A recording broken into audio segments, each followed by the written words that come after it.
Step in, the portal's blazing, ghost light guiding my path, slipping through the cosmos, sharp as a wrestle mama's wrath. Tonight through the atlas is radiant, a pillar in the sky against the gradient, with my hand on its glass, and if the cover has the face reflected back seems alien.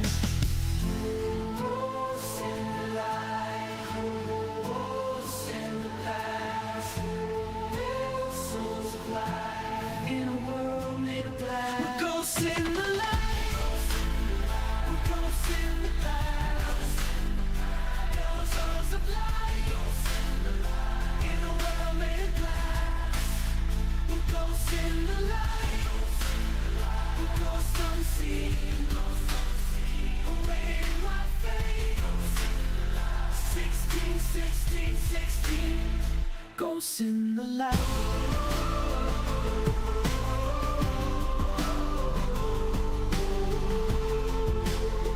16, 16, 16.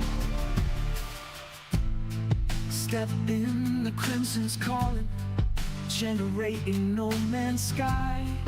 We explore, we fight, proving our plight. We build and survive to stop the endless drift of endlessness, where 16 minutes feels meaningless. Mama says 19. Each lost ghost finds their light. Eventually 16 for a minute it seems. The end comes for each and every subroutine, but you'll see the big scene. Hey travelers, welcome back to Ghostlight. I am here with some of my favorite players. We're here with Fishhawk, aka Mr. Eric, Fargrim, Goldilocks, and Purple. Gentlemen, how are you today?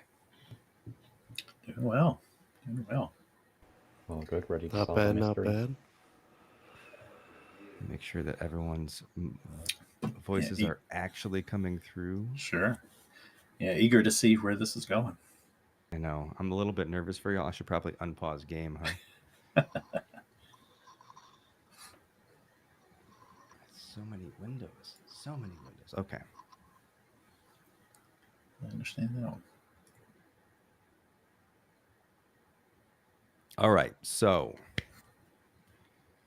who wants to start?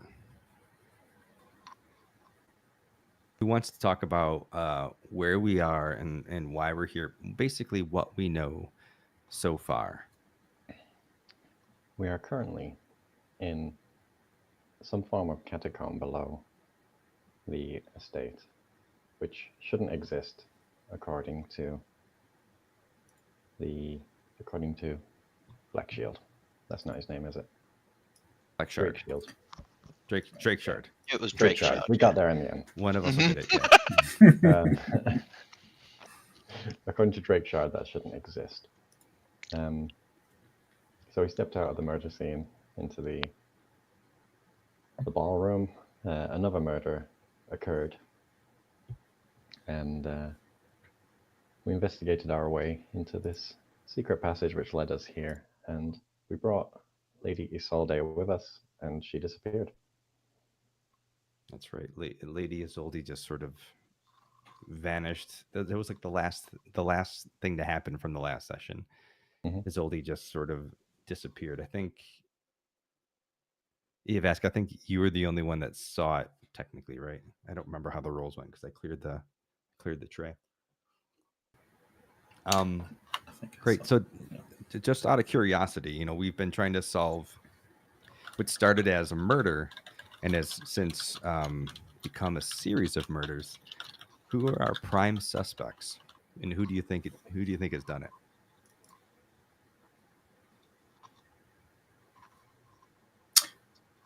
Well, Lady Isolde disappeared, so I don't know if she is either in on it or if she was a projection of some sort or what, because she was mighty suspicious when we found this underground complex. She has been acting a little bit suspicious. Yeah. Yeah. Out of all the pick characters to have a the amount of suspicions, she was the only one that reacted to the illusion of Cedric after he had died. She was the more than willing to join us down here, and then she vanishes without a trace, which conveniently, Cedric's murderer also managed to vanish without a trace. So my money is on her, or as I believe Fargrim said, the dad. But I will let him elaborate why. No one has pointed out the dad yet. Fargrim, why Lord Eldritch Van Traith? Well, it's one of those classic things of, at least in my suspicion, of keeping his legacy. And maybe there was something in the arcane practices or occult practices that they're rumored to be dabbling in. Maybe the father wanted to experiment first or dabble in it first. So he's not outshined by his child. Mhm. But yeah, that is a theory of mine, but nothing solid just yet. Okay. I originally thought it was the dad as well because his name's Eldritch, which is too close to Eldritch for a start. Yeah, that's true. That is true. I forget. I'll tell you. I don't know I'll what tell you something sexuality is like later. in this iteration of So the world as well, but it also seems that not only was he disapproving of Cedric's studies, but he also seems to have had a lover, from what I picked up in the last session that was male. And that could have been some sort of traditionalist sort of hatred in there.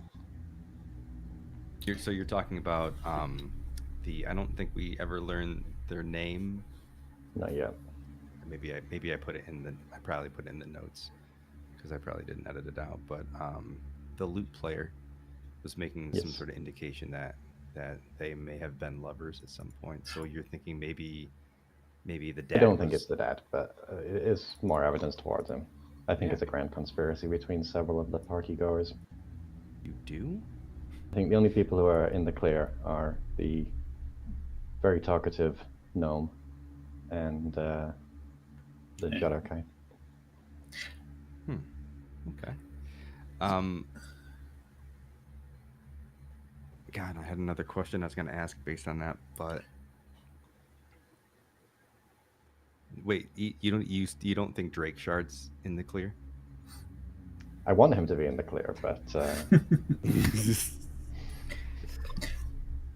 So I've got a question. Okay. Lord Silvaris, when did he die? How long ago? It was quite a while ago. Like he has probably been dead for, I would say maybe like 10 years or so. Cedric was still a child when Silvaris passed away, so that's why Lady Serena felt like it was her duty to really like pass on all of this knowledge to Cedric because he was far too young to really grasp a hold of it when he was when his father was still around. Got it. Okay. But that's a good question. Why do you ask? Well, I'm just wondering if maybe he kind of staged his own death, or something maybe happened. Just I was reading some of the description, and this is out of character because my character probably wouldn't have looked at some of this, but I'm just saying out of character as me. I'm wondering if there's something to that of him either staging his death, or because he was very close friends with the Grey Whisperers. Mm-hmm. So sold his parents, and so I don't know if maybe he, to keep the whole bloodline going, he had to take Cedric's, either take his place or use him somehow for that. So anyway, I don't know. I don't know. That's just it makes me think of that in a way. I Okay. also have a different theory, Yeah. but that's completely unfounded. I think. Let's hear it. I think Isolde is actually a stepsister to Cedric, and the reason this Nyx Wraith hasn't escaped fully yet is because they mentioned that there needs to be, for it to escape, the Weimar bloodline needs to end, correct? But That's what we were supposedly told.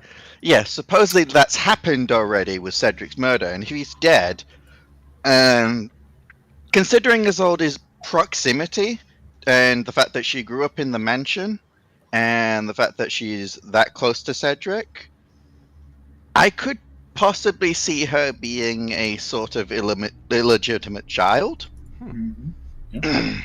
And we may have just doomed everyone by bringing him down here, but you know, we'll figure that out. I have to wait and see. If everyone dies, it's all Goldie's fault. Yeah. Well, that's what we get for bringing a character with 9 intelligence. No one Okay. stopped him. Just before we jump into the intro and then into the gameplay, Fargrim, what has Oscar discovered? I want to kind of go back over that stuff. What did Oscar discover when he was kind of snooping around the house and eavesdropping on conversations and all that good stuff? What's Oscar's hot goss? So Oscar's hot goss is that fuck. I forget who specifically, but It's in the it Yeah, should be in the the I know journal it's- entry if you need the refresher.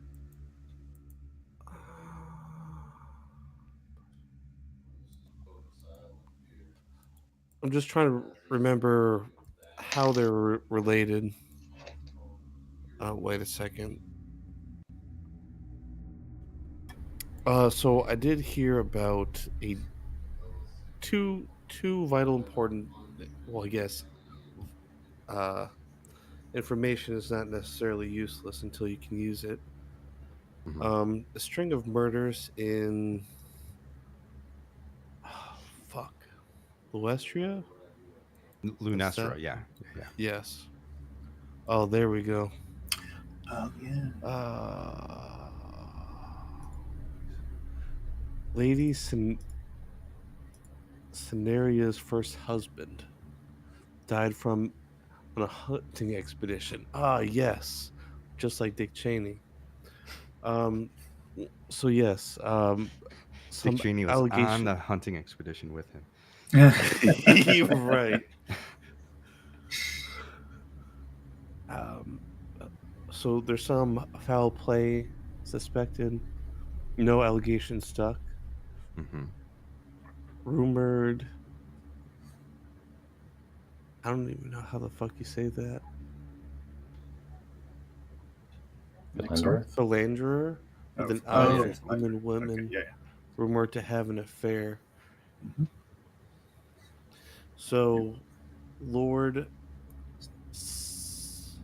Solaris. I'm not the greatest at reading. That's okay. I'm sorry. Lord So, Sylvaris. Lord Solaris. There you go. Apparently,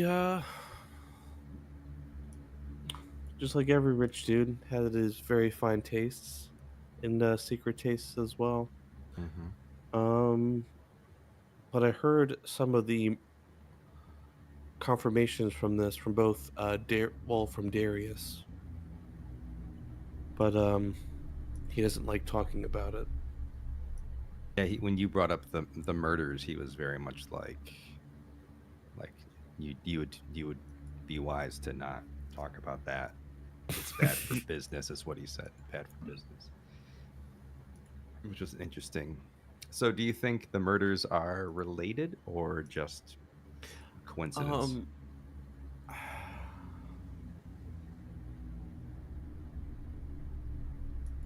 I think they could be related, just because this seems to be like some sort of serial killing. However, from what Darius has told me, I don't believe.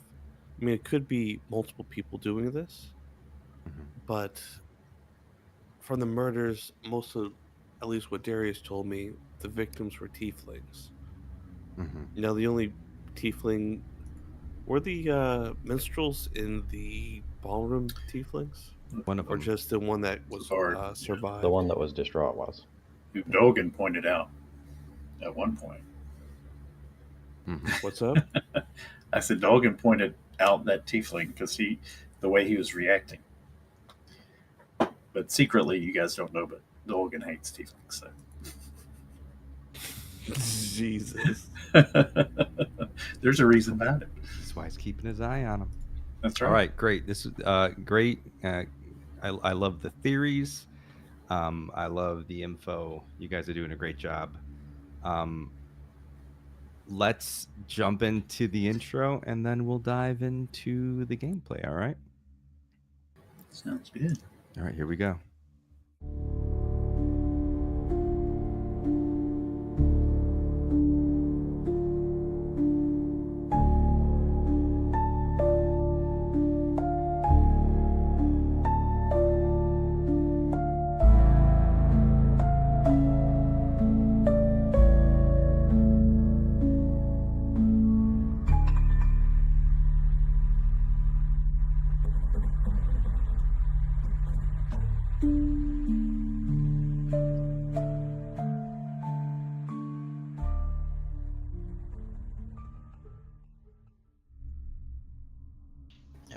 Okay.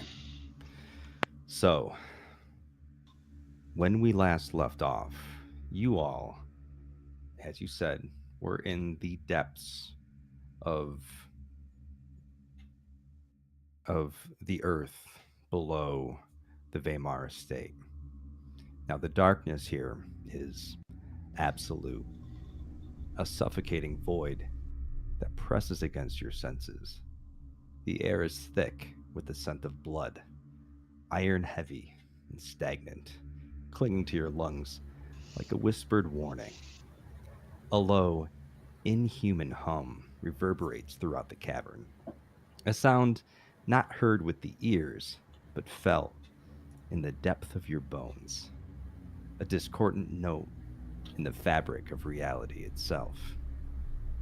Now, as you stand upon the jagged island of stone, surrounded by a lake of sort of viscous crimson, its surface rippling despite the absence of wind, of life.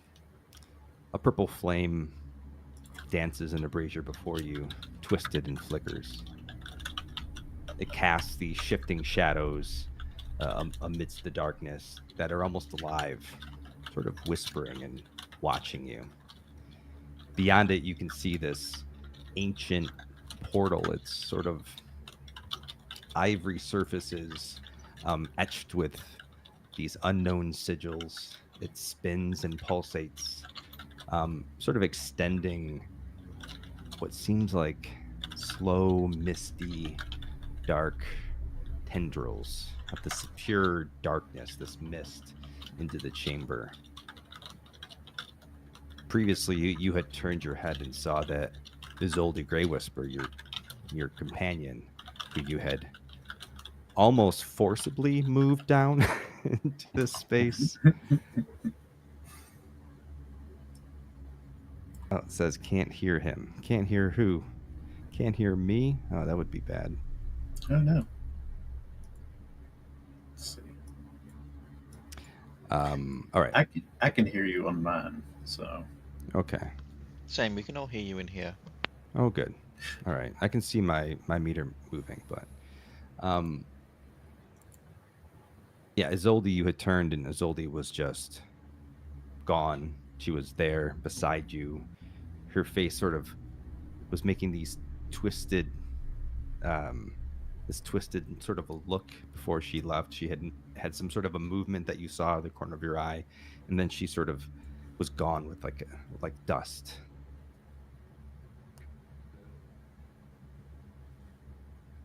Only this like whisper and this hum. Hopefully y'all can hear that. This hum remains, this dark sound. Now there's a wave of cold dread that grips you. More than fear, an instinctive, primal knowing. The veil has been torn, and something is coming. The stone beneath your feet trembles as the portal continues to spin. Prepare yourself. The nightmare begins. Now. Now. No. Now. All right. So, last time we were down here, Grip, you were really interested in the stone column. Yes. And I I- came over to assist. Yeah.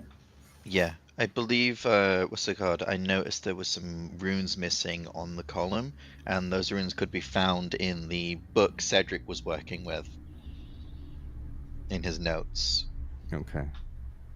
And I was going to try and etch some of the runes back onto one of the pillars to see what would happen. I mean, yeah, it sounds like a plan. Is anyone else doing anything while he's getting ready to attempt that? Uvask is just going to call out in whichever direction seems appropriate. You soul today.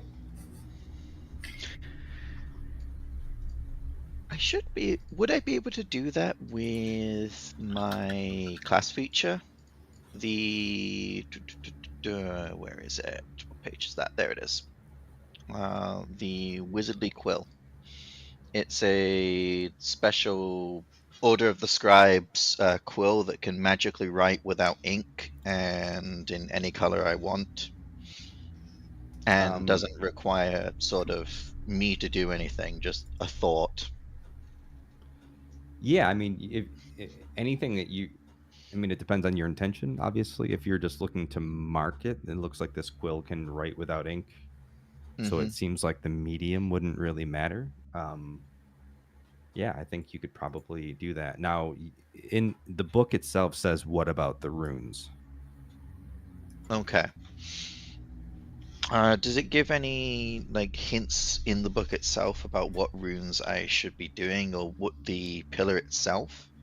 Well, what does the book actually say? Yeah. Hold on. Let me open up the book. View item. There we go. Carefully scribbled in the margins of the book are 6 runes with the note "Bind the Sight" in Cedric's own hand. So the margins of the book contain the 6 runes that we need. And that would be my intention, is to, I'm assuming that he has some form of diagram or what's it called, layout. He knows what he's talking about here, and I would like to follow his work and sort of copy that onto the runes around this location. Sure. Yeah. So in his book, or in that book that you have, the Shadowvale Codex, he's sort of been translating some of the inscriptions, and in the margins, he has those 6 runes sort of written down vertically. So if you wanted to start with one on top, seems to make the most sense. But Yeah. it's totally up to you how you want to do it. Okay. Yeah, I'll start with the one on top then. Okay. Just paint me a picture and how you're going to paint this picture. Well, I will be. What's it called? I'm going to be marking the runes individually. So, like, what's it called? I'm going to be trying to copy as closely from the notes that I have. And I'll be marking that in very visible, like sort of a neon yellow tape type look. That's the ink color I'll be using. And I'll be writing that onto the stone face where it appears that some of it has been scratched off. Okay. And if nothing happens, then I will get my stone cutting friend over here to etch something out on the very visible ink. Okay. So as you pull out your quill and you begin to meticulously draw out the rune that you see written very legibly, but very small in the margin of this book. As you begin to do this weird sound in the cavern seems to get a little bit louder, and then you start to hear this whispered noise, and it sounds like it's just coming from all over you, from all around you. You were enshrouded in darkness. Dolgan is probably the only one who can really see all that well, but from the edges of that darkness you begin to hear these whispers, and you begin to see this motion, until suddenly you start to see all of these shadows appear, watching your every move. And as you finish the last rune, they start to... Just the right one. Hold on. Oh, it didn't stop it. You hear this deep growl as they begin to approach. Eyes up, fellas. We got some ghosts. And as they move in, I need you all to roll initiation. Initiation? I don't do hazing. Initiation. Sorry. I did this last time too. Initiation. I mean, we'll see how this goes. We don't. There may be a cult that you're joining by the end of this. Oh, okay. Wonderful.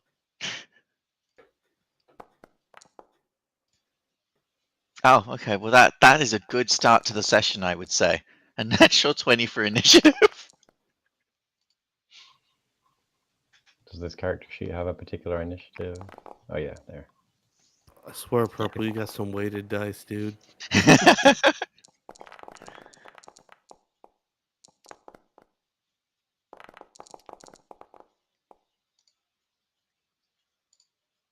And EFS, remind me, what are you concentrating on? I don't remember. Currently nothing. Oh. I used the giant form to break the grate, if that's what you were thinking of. Oh, Yeah. You just still have the Yeah. If you go into the effects tab, which is on hold your on. sheet, the lightning bolt, you can see what's triggered there. I just totally cleared your initiative. Do you know what you rolled? 10 plus a 3, I think, 13. Can I assign that automatically? I can just roll again. I don't care if it's lower. Oh, yeah, you rolled a natural 1 for your initiative. Oh. So, Okay. Oh, it was a 1? I thought it was a I 10. messed it up. I'll allow it.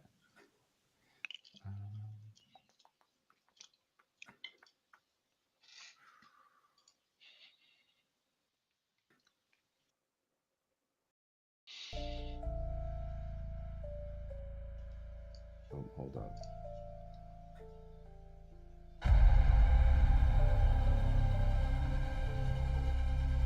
Okay.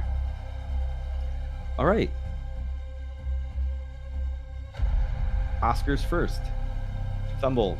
His name is showing up as Stumble 10-foot, but I know him as Oscar. Did you change his name, or have I been calling him the wrong name the whole time? No, it's been Oscar. You're right. All right. I will move closer to this. No, it's showing up as Stumble 10-foot for me as well. I don't know why. On the initiative encounter. Alright, so I will attack with my dagger. Okay. Wait, why is initiative split like this? Oh, combat hasn't started yet, that's why. Oh. Yeah. Sorry. I misspoke. You were not to be first. Yeah. Oh, It was split in a weird way. gotcha. Bear with us, folks. This is the first time we've done combat in Foundry. First time I've done combat in Foundry. Let me rephrase. This Alright, is so pretty first up exciting. Yep. First up is Well, this little shadowy guy. So he's gonna slowly work his way towards. wait, no, he isn't.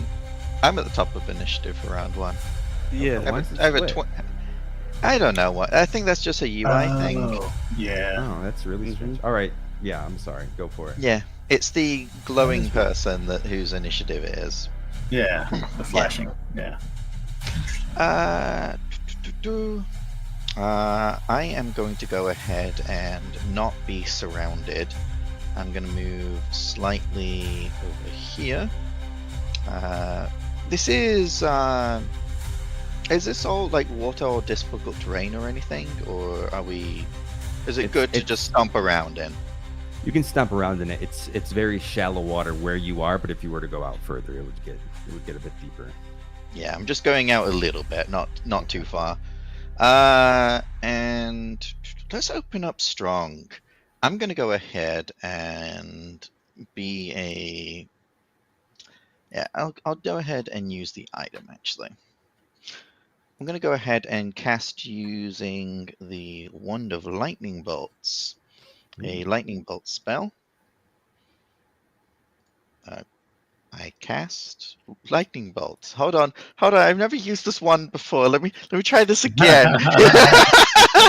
I cast lightning bolts. Well, I see the description. Yeah, I think you have to click on lightning. Maybe. Oh, yeah. Maybe. Weird. Sorry, it's this UI that's being weird. Did you target? Did you? It should give me an overlay once it's actually ready. Hold on. I would delete the. I see it popping up now. I'm going to delete the excess. It's giving me the item description. Where is that? Is it not properly set up as an attack? Hold on. Items, Wand of Lightning Bolts, edit, details, wand, proficiency level automatic, effects, limited uses.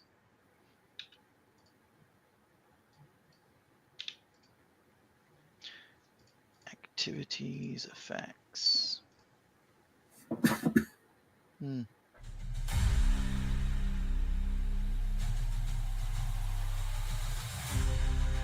I haven't used this like UI before, so I'm looking at how to actually assign this as an item, because obviously it's an equipped item.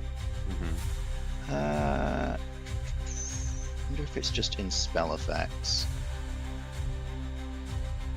3rd level spell, lightning bolt.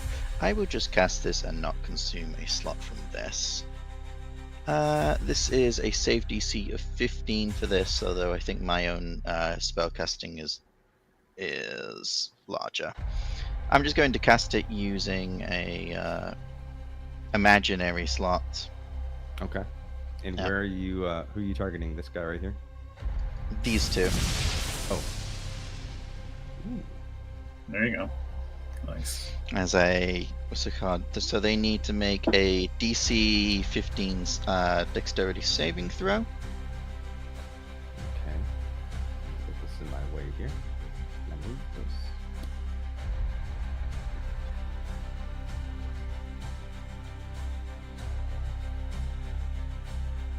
And then I will roll the damage for this.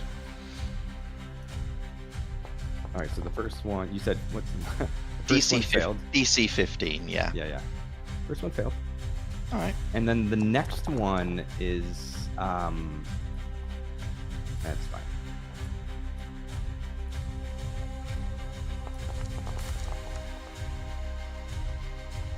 Oof, the next one Also fails. So they would both take 28 points of lightning damage. love it. Just so you know, Ghost, we can see the rolls for every creature. Don't know if you want that hidden or not. Oh, that's, No, that's fine, it- just because I It's fine. We need to see their saving throws. So yeah. and their attacks and things. They're here. I mean, I can make those private too if it's if you rather. All right. So as you pull out from your coat your wand and you lunge it forward and lightning shoots out. Both of these shadows who are just on the sort of on the brink of this darkness sort of recoil and look at you and just instantly hit with this bolt, and you see them all just kind of shake and then just dissipate into nothing. You've destroyed both of these shadows, the light eradicating their form. They are no more. Ooh, Excellent. wonderful.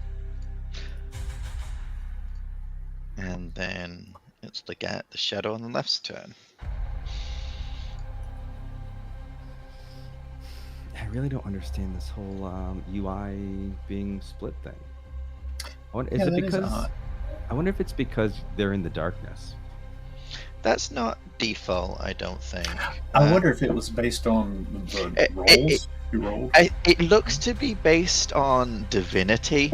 To be honest, the way Divinity does, it might just be like a visual thing.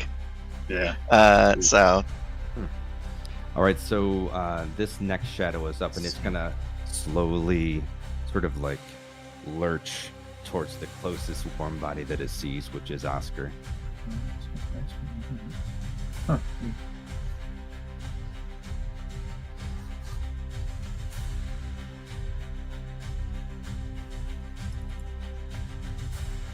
He's gonna hold out this his dagger that he has and take a swipe.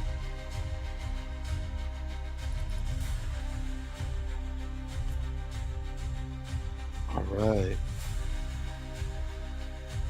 Hold on, do I have to get this out of the way? Is it just always give me that thing now that I've set this up? Here we go.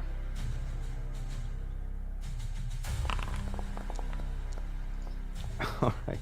So as he pulls out the shadow, you can see that his form is sort of oscillating, and he swipes it at you, and you see this dagger fly to your chest and just phase right through you, as if one of you wasn't even there. It does not hit. Oh.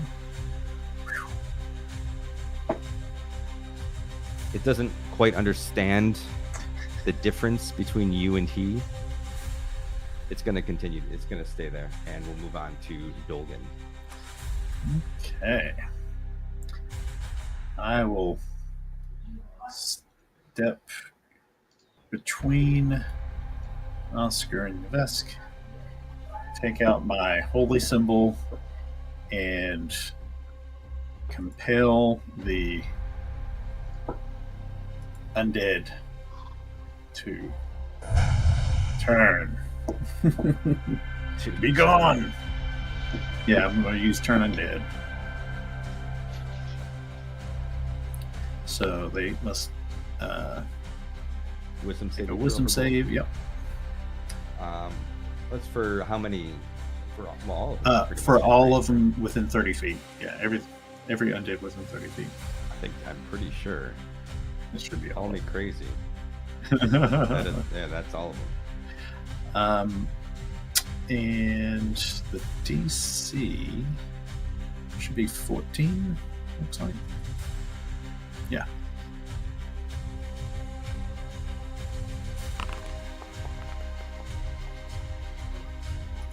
DC is what did you say DC was? 14.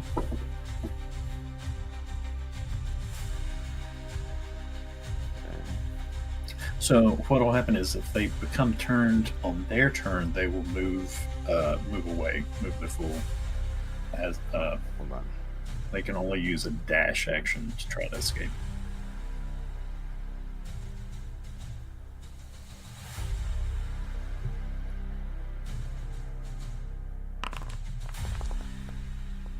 Oof, man.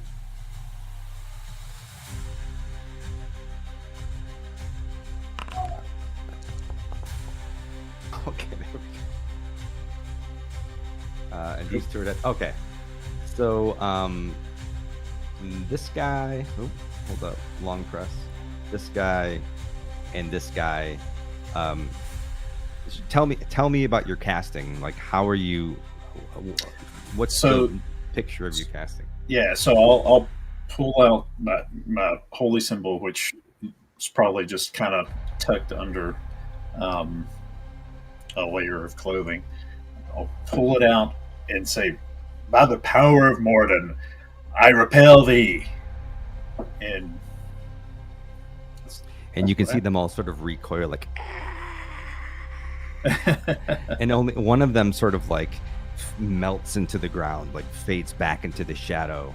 Okay. But two of them, the one close, both of them that are closest to Oscar, sort of recoil a bit, but don't go anywhere. That was worth a try. Yeah, They have a modifier of 0, so I was shocked. Yeah. That happens sometimes. Yeah, and that is my turn. That is my action. Okay, and this guy is no have a more, bonus. so he is faded away. All right. Which should take us to Oscar, for reals this time. For real, for real? For real. All right, cool. I will stab him with the Venmar dagger. Hiya. —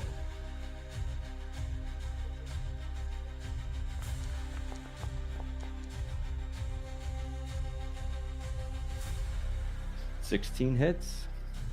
All right. How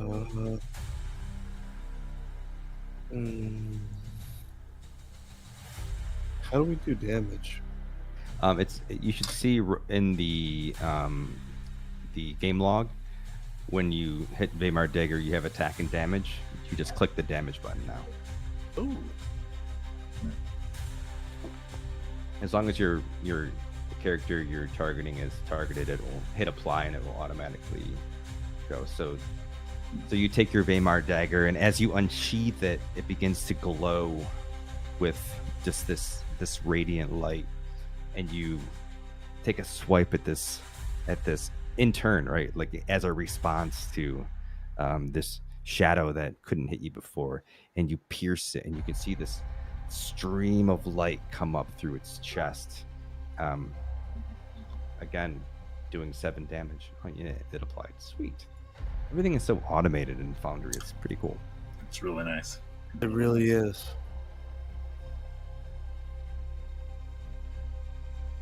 I believe that is my turn, since I can only do one action.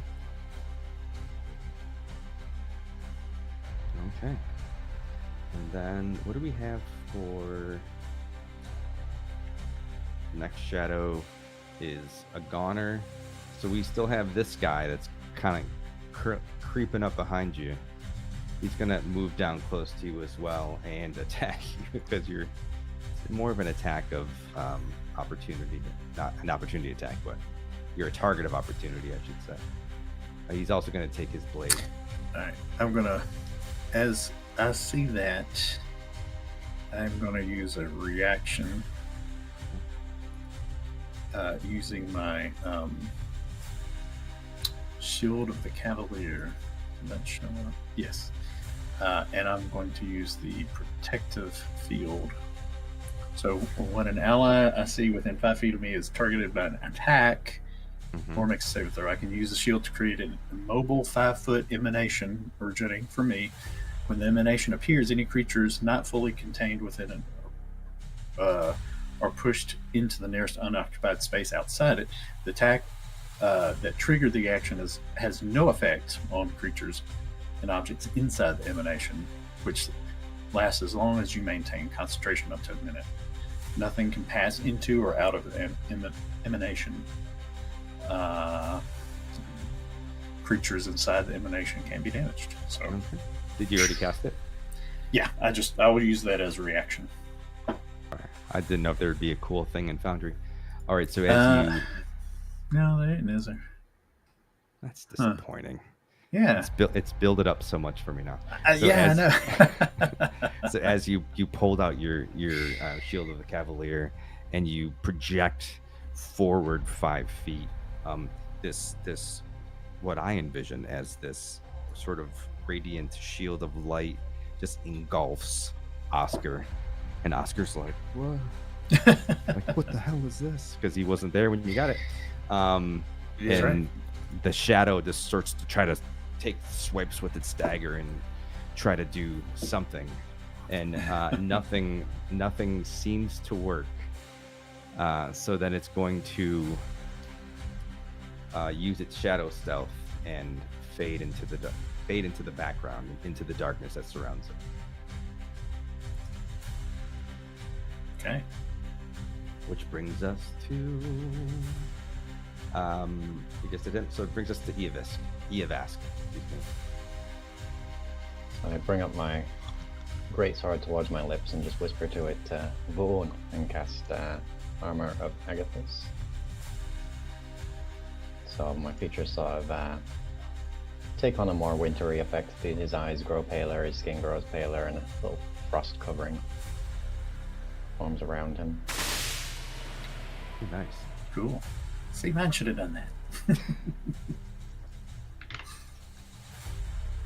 And then he's going to charge in and take a swing at this guy. One moment, bear with.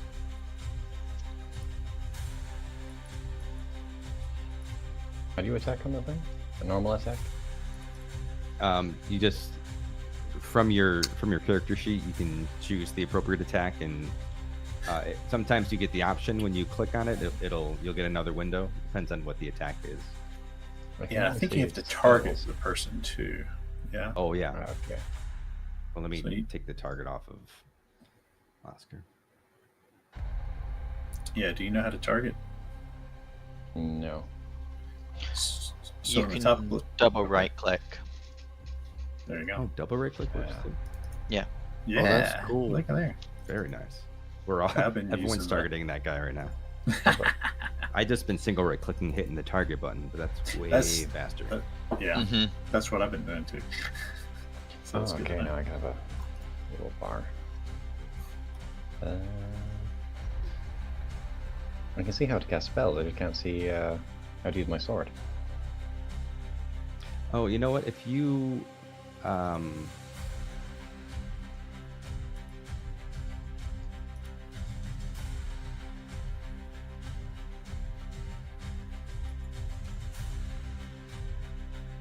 if you go to your inventory and click on it, you'll get a prompt for attack and damage.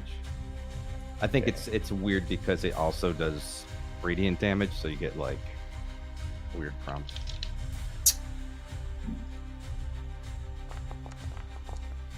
Okay, let's look at the roll. We got a 24 Nice. to hit. I think that does it. Yeah. That's not good yet. I know we're repeating what we just said, but how did we do the damage after that? You should have. All right, so you see in the game log above where your roll was, above that you see attack and damage. 2 more buttons underneath the description for Now your I great click sword. damage. Yep. Does it add the situational bonus? 2d10 extra, isn't it, from the sword? Yeah. Okay, come on, give me something big. Nice. We're doing 27 damage to him.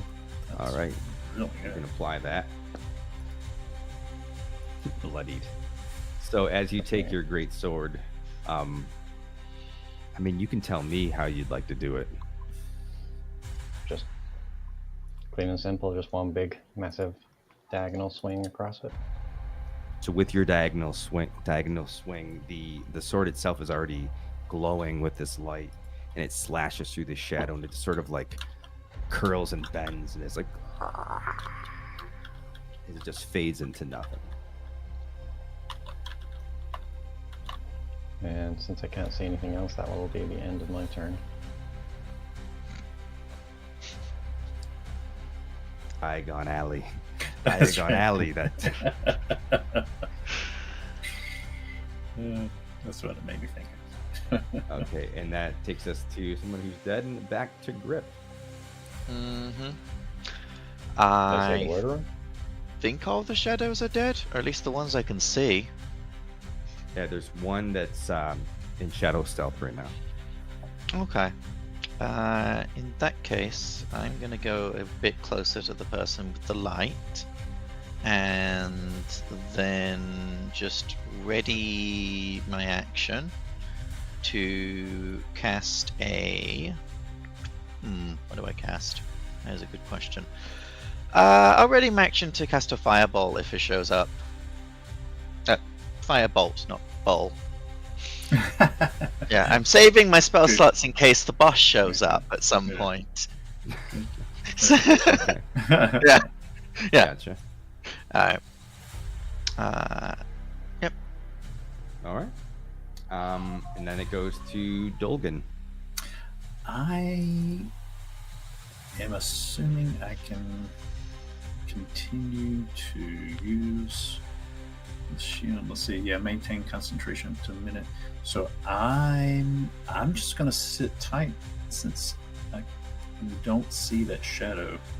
So So the shield is centered on you, and it goes out 5, right?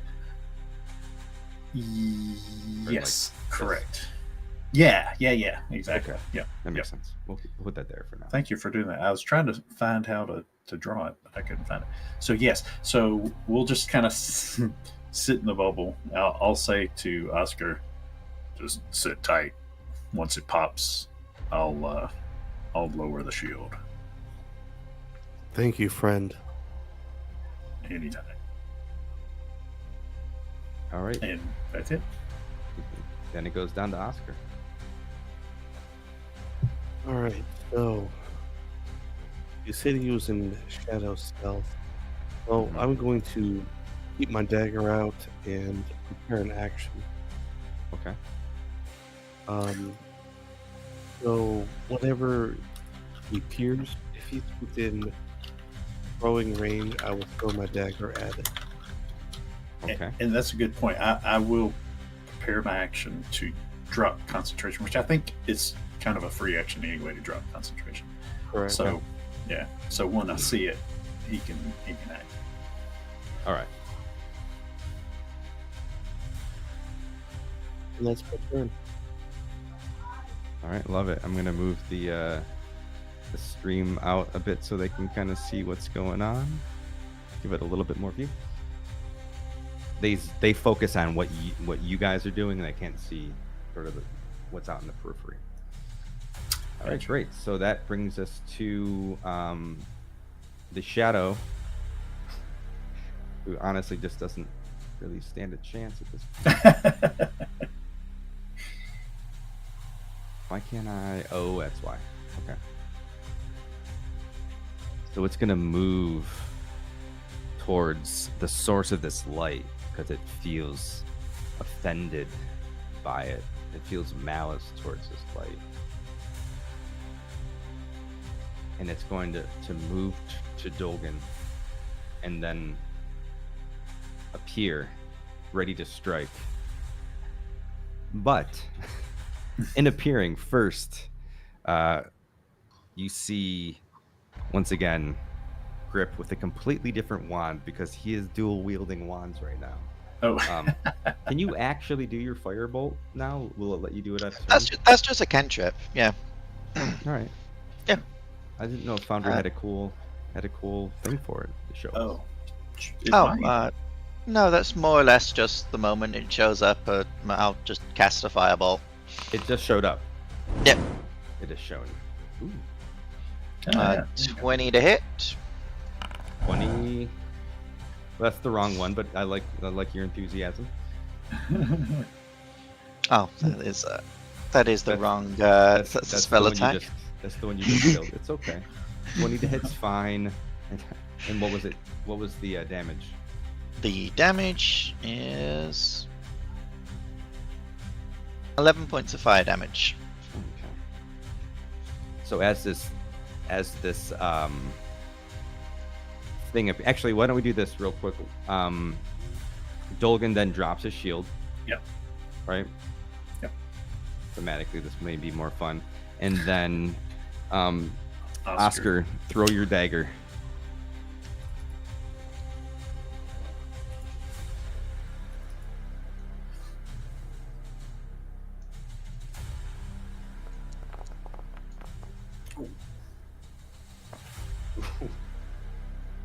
Okay. And damage. That hits. Oh, I didn't think it was going to hit with a 3, but you did it. yeah, that's probably All right. Bigger So, Seven damage. as this shadow reemerges, with its dagger out, lunging towards Dolgan, First Grip pulls out his wand, launches this ball of flame towards it. It hits it, and you hear it kind of recoil, like kind of falls back as this darkness is burning. You see Oscar sort of do this like little flavorful flip, catch it on the pin on the end, and then just launch it across, whizzing right by Dolgan's head and landing directly into the face of this shadow demon.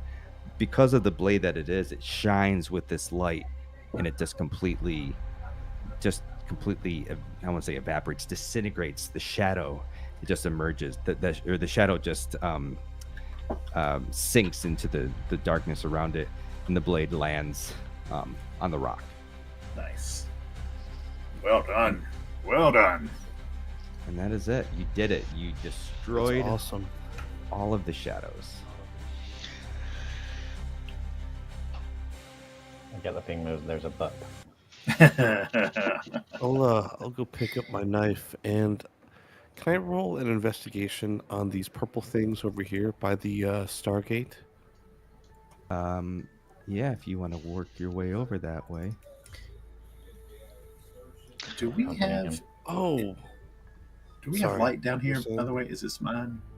Yeah, I The- think you're the source of light. I don't know how long. Well, Yeah. it's So I'm gonna. it's continuing from last session. Your shield is your light source right now. Okay. I believe you casted the light cantrip, and I then that is our light source. Okay. All right. Yeah. There we go. Yeah. Did you just uncast it? No, I should have casted it. Did I uncast it? I think you Yeah. uncasted it. Let me recast. Everything got real dark. It. There we go. Yeah. All right, cool. Thanks. Okay, Now we yeah. can see again.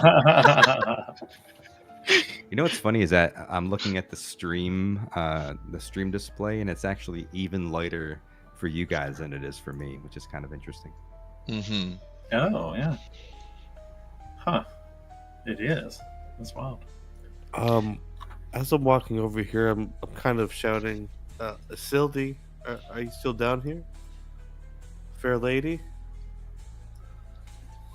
You just hear your voice come from your lips and just disappear into the darkness. There's no echo, there's nothing. It just is gone. I just kind of shrug it off as I approach the purple things. You went by the one in the center. You're going to the ones by the By the Stargate. spinning discs, I guess we'll call it. Yeah. Okay. All right, did you already roll your investigation check? I'm sorry. No, I will right now. Okay. I'm gonna be within 5 feet of these two. All right, great. So, as you approach these braziers that are just this purple light, these flames are just dancing. There's no real fuel source that you see. There's no, there's maybe some burnt remnants of wood and whatnot, but there isn't any. For how long you've been down here, at least, it doesn't seem like these things should be burning as bright and as long as they have been burning. They definitely appear to be magic in origin.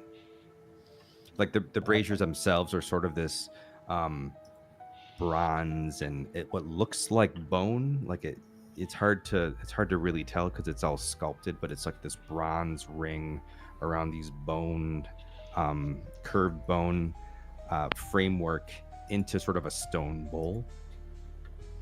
You don't really see any sigils or anything on these specifically, but they do appear to be enchanted. So I clicked on intimidation instead of investigation. Purple. Pointed that out. It's okay. You just intimidated the information out of that light. What are you As smoking you- down here? As you're looking into the light with that stink eye, you see the flame momentarily just flicker. Thank Flicker in you. intimidation. Yeah. Well, As they're doing that, I'm going to like, do That's some great. Doctor Strange hand movements and use my magical cunning to regain my spell slot. Okay. Thanks. Did it automatically work, or do I have to click refund? It worked, I think. Okay. Yep. Cool. Figured out why the wand wasn't working. It didn't Why's that? have any.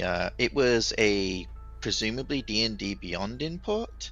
Yeah. So what's it called? It was basically just the text of what the thing does. It didn't have any scripts behind it to tell it to actually do those things.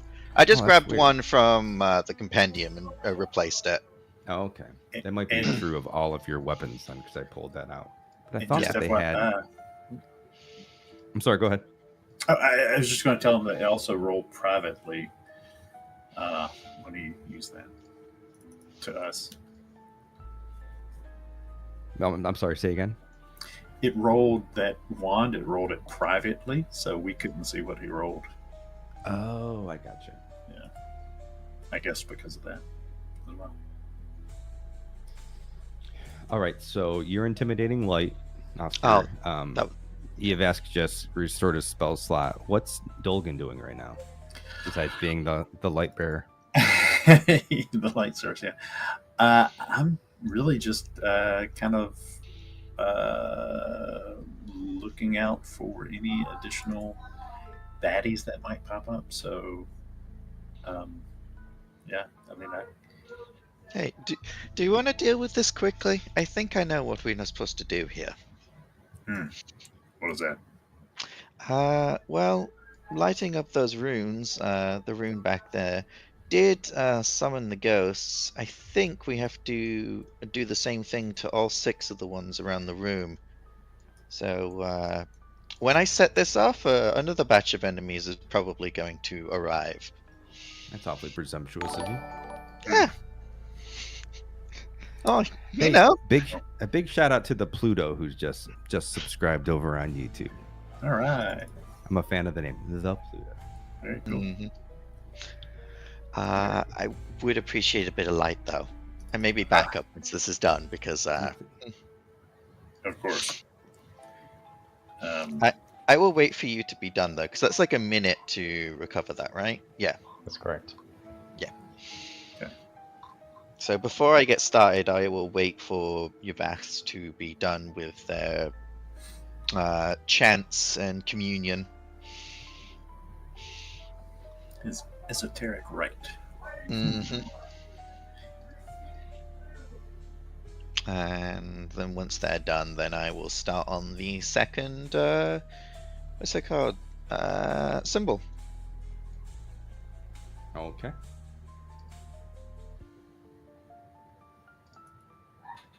All right, so time has elapsed. You see Evask, his spell slots are looking refreshed. How long does your White Walker form last for? 1 hour. Oh, nice. Very cool. So you're sort of like still moving around with your icy, cold, dead face, Yeah. charming all the maidens that you see. Mm-hmm. It's very Yep. cool right now. Mm-hmm. That's cool as a cucumber. All right. All right. Well, time to write a second symbol into this rock face.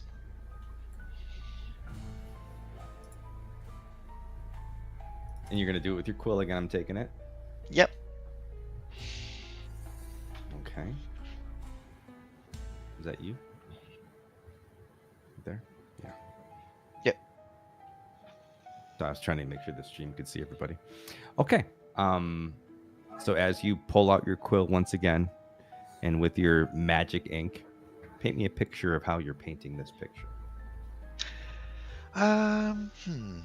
I suppose it's pretty similar to the first time. I will go through and see what sort of symbol correlates to which side of the site, and try to sort of copy it to the best of my ability. It starts with like a it starts with like a stroke down, followed by a triangle that goes up to the left, across, and then down again. Okay, and as you're paint or not painting, but as you're drawing the symbol, are you drawing it over the previous one, trying to match it, or are you drawing it above it? I'm drawing it wherever the stone symbol seems to be missing a sigil, or Okay. whether it like in the approximate location to where something seems to be etched out or missing. Okay. So as you're painting this picture, drawing it, you once again hear this sort of loud growl. Or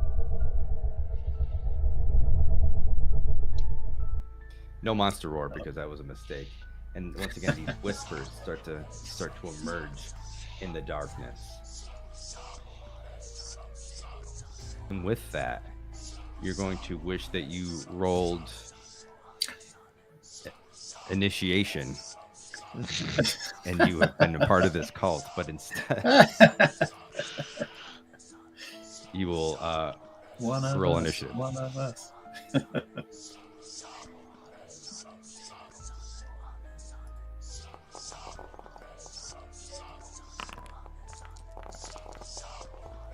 I love how the dice just hit each other and like knock around the board.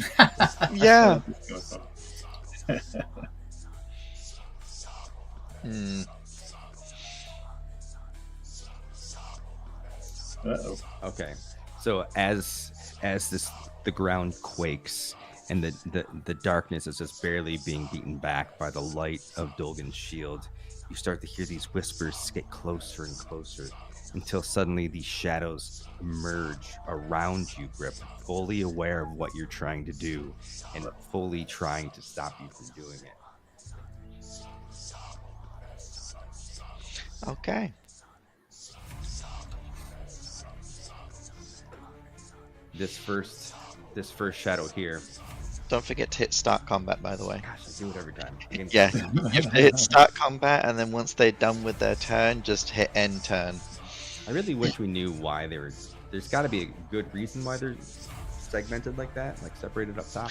I think it's because if you have a really, really long combat, right, this probably only fits like maybe 6-7 people on it. But when you have 20 people, this format allows you to see the top of the initiative and the bottom of the initiative in one view. I actually kind of like it. Mm-hmm. Yeah. Like, imagine that you had like 20-30 people because you're doing a big battle. Then they don't all fit on the UI, but at least you can see who's last and who's first. And when you hit next, it'll scroll through on the right side. Okay. So it's going to take a time to cast. You see it as it approaches you, it sort of launches its fist out and has this shadow blade appear. You and Oscar recognize this shadow blade as what you saw the shadows upstairs murdering those partygoers with. So as it has its shadow blade out for its bonus action, it's going to go ahead and give you a whack. Can I just hit it? Can I hit it from here? I do that. It's got it out. I believe so. If you're concentrating on the shadow blade, you should be able to just also see an attack roll there.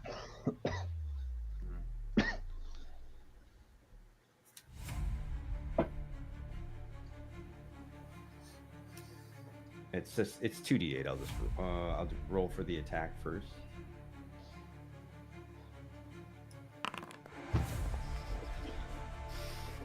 It rolled a solid 4. Does a solid 4 hit? A solid 4 does not hit. So it has this cool glowing blade, and it takes a swing at you. You using your bird-like reflexes and the speed of a mongoose to duck down and avoid this really cool-looking glowing blade from actually striking you. Maybe you feel it sort of singe some of the fibers on your really cool deerstalker hat.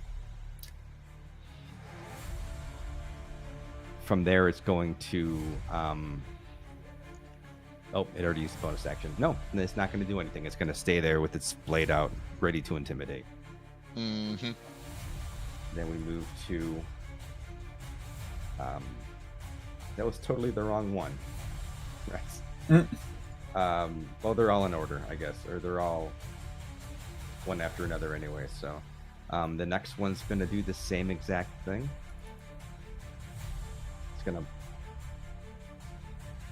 It's gonna cast its Shadow Blade. It's gonna wield it as its bonus action, and then it's also gonna take a swipe at you, Grip, because you're the one that pissed it off. Of course.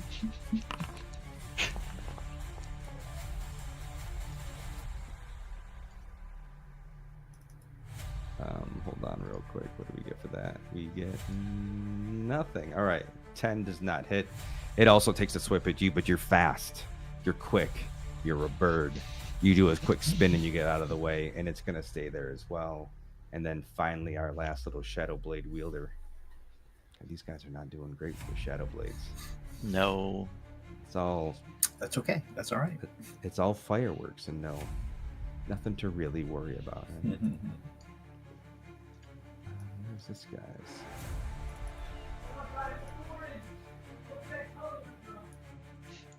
What? Can you hear my son? I might have to turn my mic down. He gets a little excited. What was that? Did you say like, oh my god, it's an orange? No.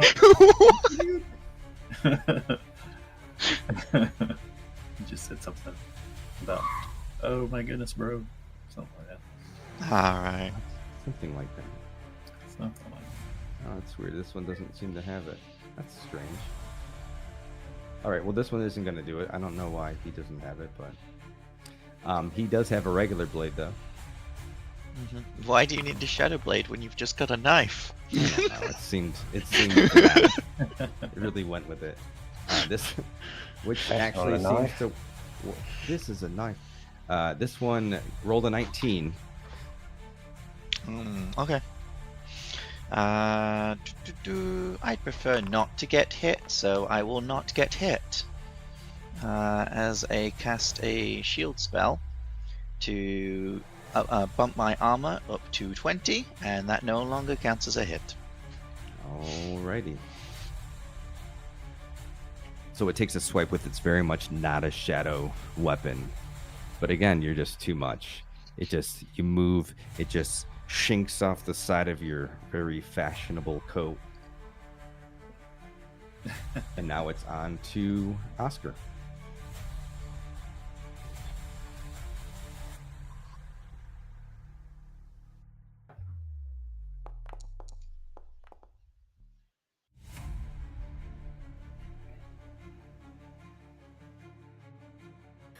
All right. Oscar, which one are you aiming for?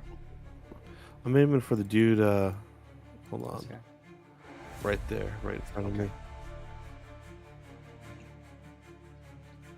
All right, that hits. Yeah, do it. Damage.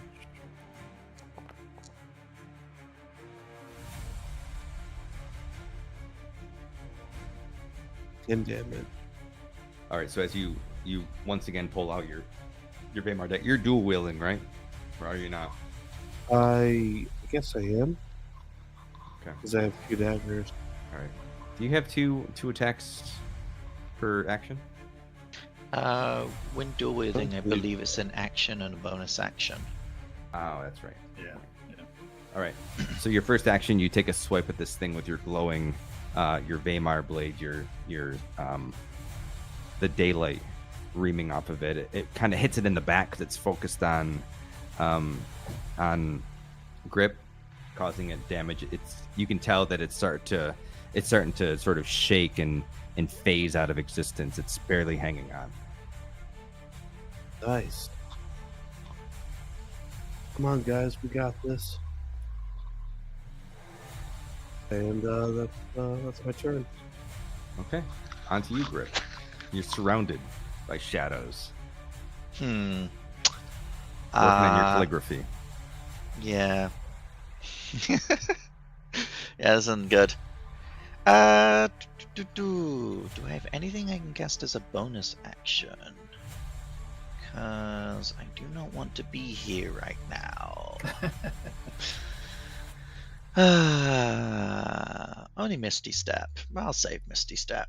I'm just going to use my action to disengage so that they can't take opportunity attacks. Okay. And then run upwards and outwards this way. Walking around the guy here. Oh, okay. I'm going to So you go just- like hide behind the wall. And I think that'll just be my turn.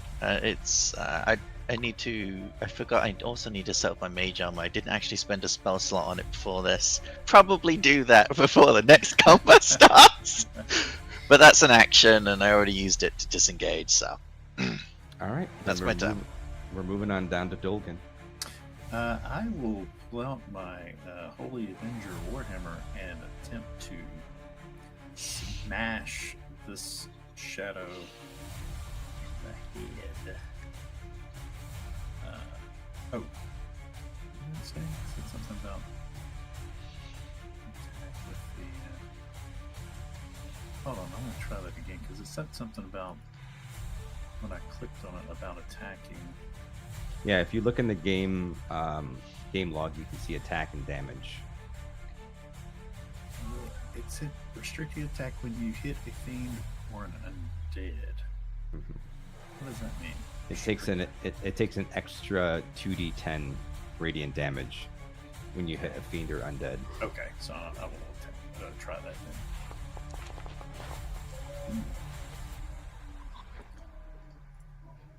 Alright. All right, 24 definitely hits. Hey! And which one are you aiming for? Smash! This guy? Yeah, that guy. All right. How do you want to do it?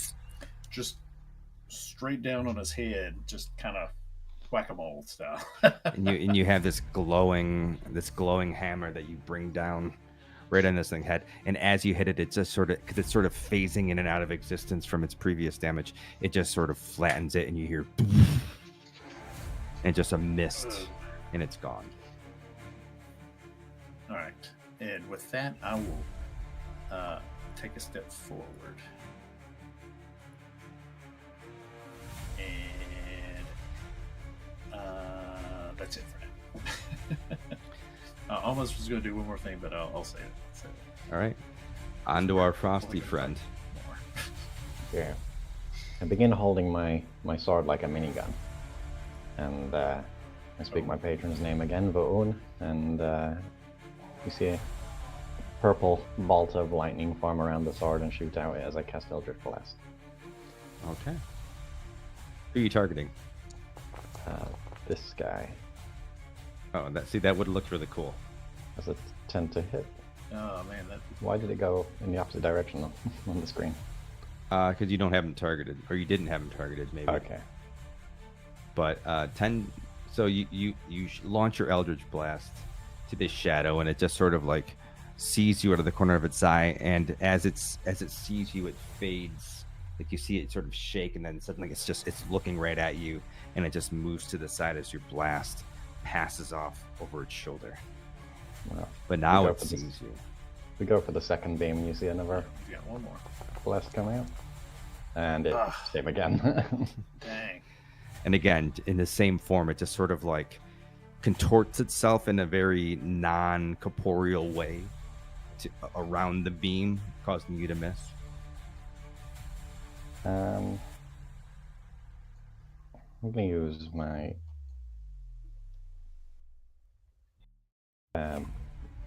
bonus action to Misty Step into. No, let me move. To Misty Step into the center of them both and use the steps of the Fae. How do I do it? Taunting Step.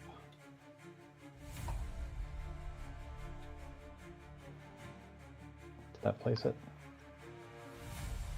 So they now have disadvantage on anyone who isn't me. So I just poof So they into have to do a little wisdom cloud saving and- throw. Oh, it is. Is that all right? Yeah. Yeah, So wisdom that's saving throw, or else they'll have disadvantage on attack rolls against Okay. creatures other than you. cool. Yeah. All right, let's do it. Yeah, so disappear into a little cloud of purple smoke and reappear next to them. What's the DC? DC 15. is All right, so that one Shows did right. not do it.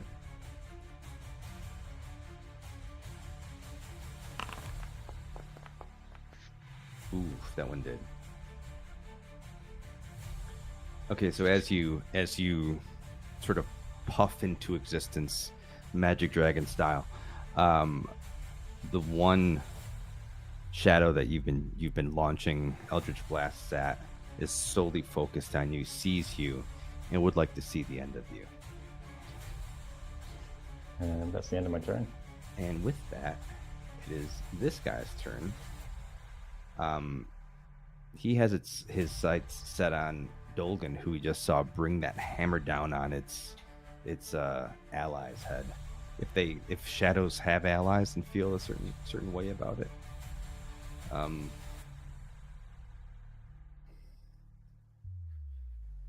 try to bring you all down a little bit closer to get DM view, so you can kind of get closer to the action.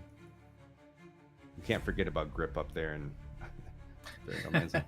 Okay, so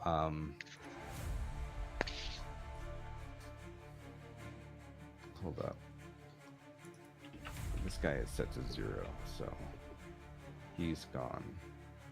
And I just, yeah, we'll get him out of the way. So he's set on you. Okay. He's gonna try to take another swipe at you.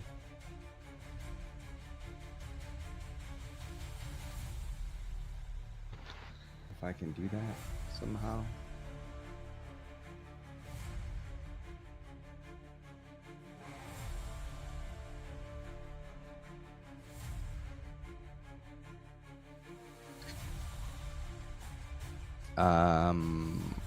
Right. So I'm just gonna take a swipe with a regular blade and then call it what it is.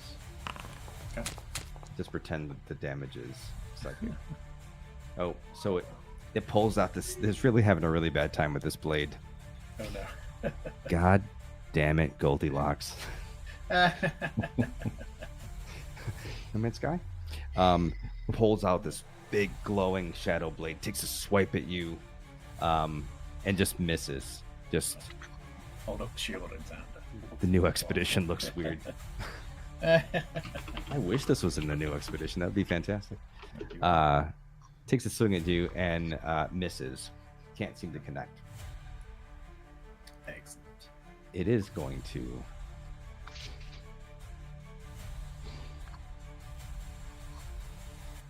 Oh, man. Do nothing. It's going to just hang out. Right there. That's good. Then we're going to go to this one who is not a fan. I'll see when I double right click, it doesn't do it. All right. This one is looking directly at you, E of Ask. And all I want it to do is to actually. I just want it to hit you for real. I also really want it to hit me for real. Is it just lagging or? No, I just don't understand how.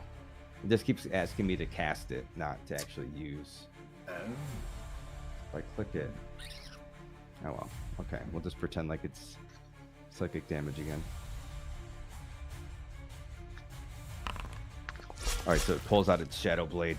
It's coming for you with a 12. It does No, not. it missed. You're disappointed. It's having a really hard Can time. I optionally fail the roll and let it hit me? No, it's okay. Because you're up to something. All right, it swings, it misses, it doesn't connect, and then it moves on down to Oscar in the shadows. All right, so This guy is fixated on Goldie. And how far is this guy on the other side of Dolan? Is he like levitating on over top of that? He's they're at the ground level. I mean, they're shadows, so they're not Okay. really standing on it. It appears to just be it appears to be standing on them. You can't maybe necessarily see its feet connecting the ground. Gotcha. Well, I will attack this one next to Dolgan. Okay.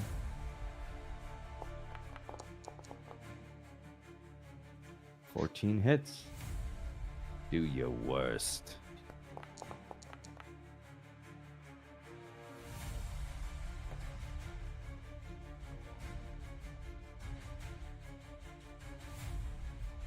All right, so you once again take your dagger that's nice and emanating all of this light as you unsheath it, and you can see the light doing damage to it. It sort of recoils at the slash across its chest as the light kind of pours out of it.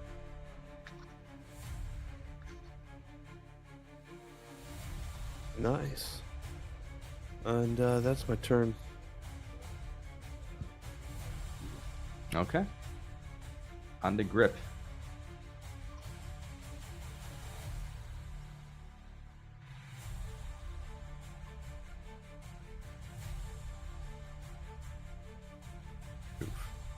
Oh, Grip's muted. I don't know if he Oh, knows it. sorry, I double muted. I have a mute on my headset, and I accidentally muted the stream talk as well. Oh, no. Okay, cool. How are these lot looking, by the way? The shadows. The shadows are the one closest to Dolgan, the one furthest from you, is sort of doing this like this weird flicker, sort of like the last one was that Dolgan killed. It's sort of it seems to be having trouble staying on this plane. The other one is fine. No one has made any has landed any blows on it. Okay. I'm going to go ahead and, in that case, cast a simple firebolt at the one closest to me. Okay. That is a 21 to hit. Yeah, Oh, that is a it's self private roll again. Yeah, sorry. It's okay. I was testing things because you said that you were having issue with Shadow Blade, so I went ahead and what's it called? I was adding it to my sheet and making sure, like, if I was having the same issue or not. Oh. Couldn't figure it 21 out. hits? Yeah. Yep. For 6 points of fire damage. Wow, that's 2d10 and you get 6. All right. All right, you can see it sort of like push forward as it gets hit by this fire as it engulfs its back, inching it closer to Eobask. Mm-hmm. And with that, it is Dolgan's turn. Alright, I'm gonna swing at the one to the south of me. This time I'm gonna try to just hit it square in the chest. Alright, let's see.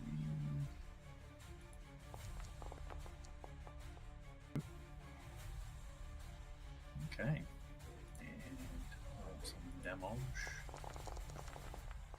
It definitely hits. Yeah, not great damage.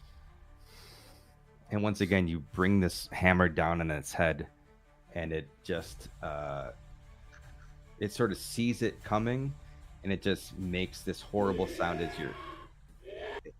as your hammer hits it, and again, it's just evaporated into nothingness. Ugh.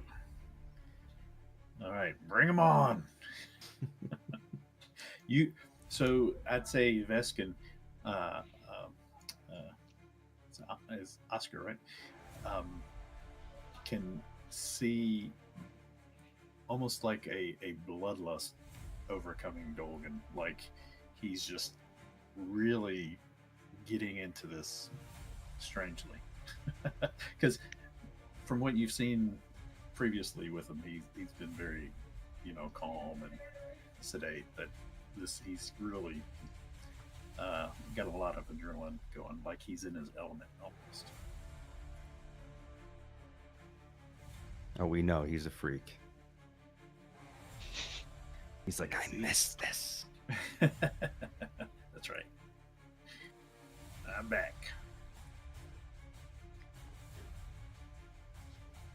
Okay. And we are moving on to Eovesk, who wanted so badly to be hit by something. He did. Disappointed that he wasn't hit. He's just going to raise his sword and swing it down.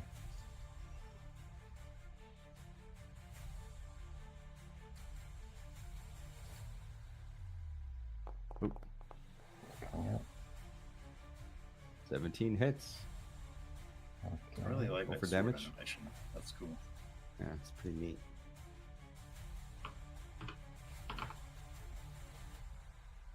Was it 12 damage? Oh no, sorry. It's just showing me the.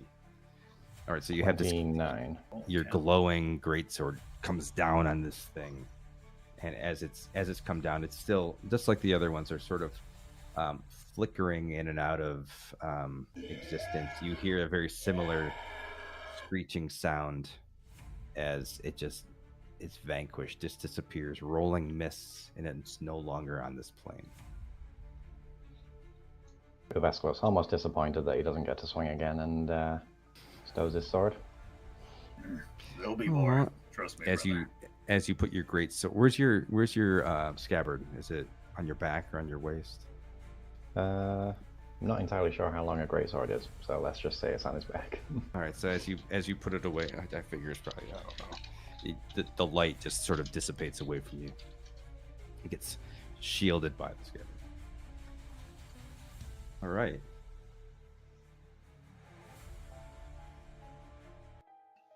On to the next one. Let them come.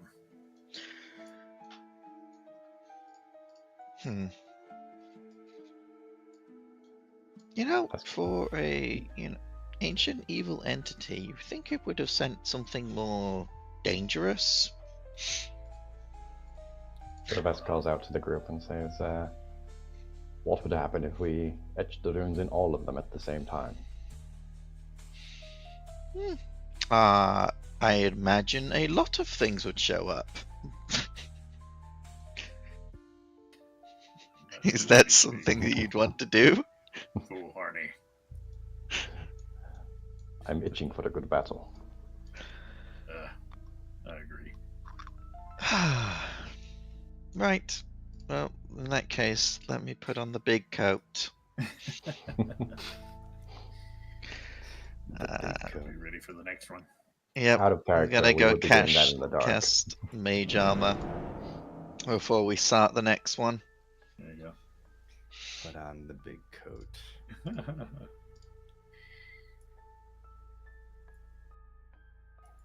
So are you starting the next one, or are you gonna try to do them all at once? I'm just gonna put it out. My character has 9 intelligence. You shouldn't be trusting him to make any plans. Yeah. Oh, did I need to target myself with that? No, I think one at a time's good enough. Yeah, it says no token selected. If you Odd. target yourself, I can refund here. I just refunded your spell slot. Yeah, I guess it requires targeting. Actually, that does make sense. It is. You would think that would be a self spell, but no, that's a touch spell. Very strange. What is the hunt? Since Ah. Or you can cast give it it to on someone yourself. else. I thought you could only cast it on yourself. Major. Yeah, I mean, generally you can cast it on anything, I guess. That is strange. It's not doing the armor calculations correctly. What's wrong? It's supposed to become 13 plus dex, which would mean Do you have a piece of armor on, maybe? it would be 13 plus 4. I don't have any armor because wizards aren't proficient in armor, so they Do you don't have get it. a cloak that's messing things up? Don't you have a cloak of Yes. protection? I do have a cloak of protection, but that's only +1 AC. That shouldn't. Should apply after everything else. Oh, It is doesn't you're just actually not change getting it. enough? Yeah, hold on. I can just put a temporary effect that's basically like cloak of protection, but just call it mage armor. Yeah, It's but fine. make sure you only do it for 28,000 seconds. Yeah, sure. If you could keep track of that, I would appreciate it. Yeah. For 8 hours, I'm sure it'll last. 28.8 thousand. Okay.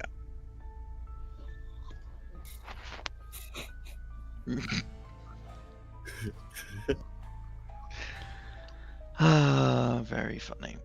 All right, gents. What's your plan? What's next? All right, Grip, ready I can to do the assist. next- I can probably assist you with this because I have a forgery kit. I know these aren't documents. Mayhaps I can rewrite some of these symbols onto stone. That is what you were doing. Right, yeah. I'm just gonna tear a page or two out, and just be like, all right, here. I will what's it called? I'll filter to a useless part of the book, one with no highlights and no bookmarks. Write in it write all over the text the symbol that we're supposed to be carving into one of the stone, and just hand it off to people. Okay. All right.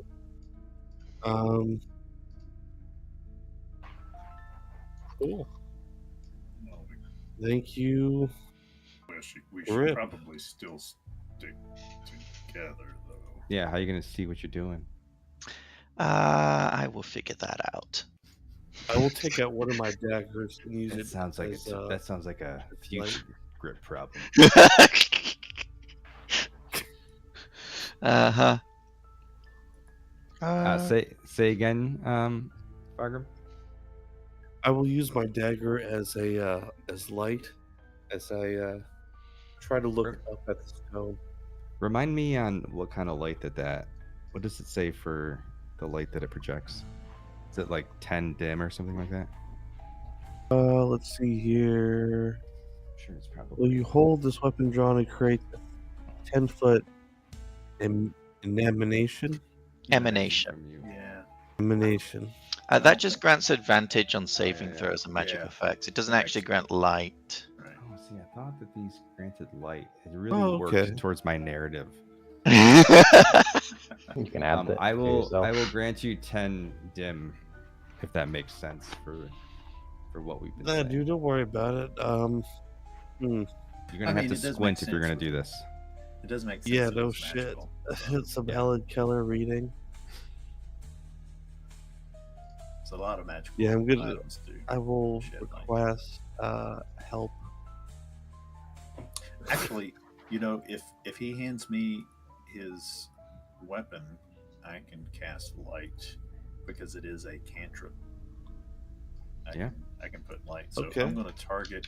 I'll just target. I'll target Oscar and cast light. So I'm going to place it. Okay. Is it bright light or is it?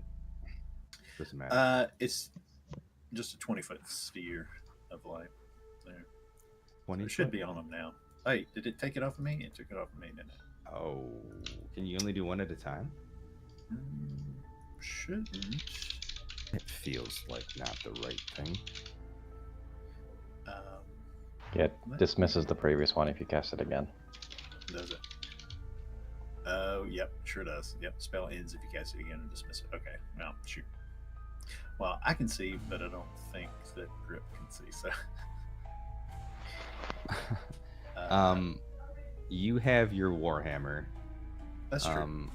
And I am granting everybody 10 dim light for their weapons. Okay, If you Okay. have it out. I do. I've got mine. I'd have mine. Yes. Grip, you have a Unless you we're haven't gonna get- you have a quarterstaff, right? Yeah, I have a quarterstaff. I suppose I could just lean that up against the rock, correct? Yeah, I mean, go for it. Yeah.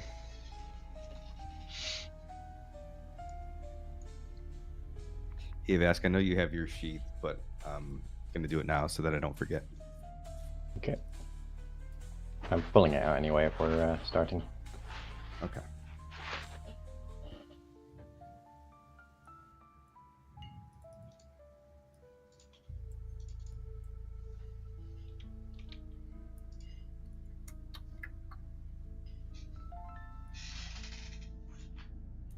All right, Grip, whenever you're ready. Yep. There we go. All right, so Oscar's using a forgery kit to. What are you doing exactly? Are you using calligraphy to use ink to draw on it? Kind of similar to what he's Yes. doing. Okay. Yes, I will roll a forgery kit. Uvas We'll places check. his hand on Mr. Fumblefoot's shoulder and casts guidance. Oh, nice. So advantage. So an extra d4. Extra 4. Yeah, that's right. Oh, sweet.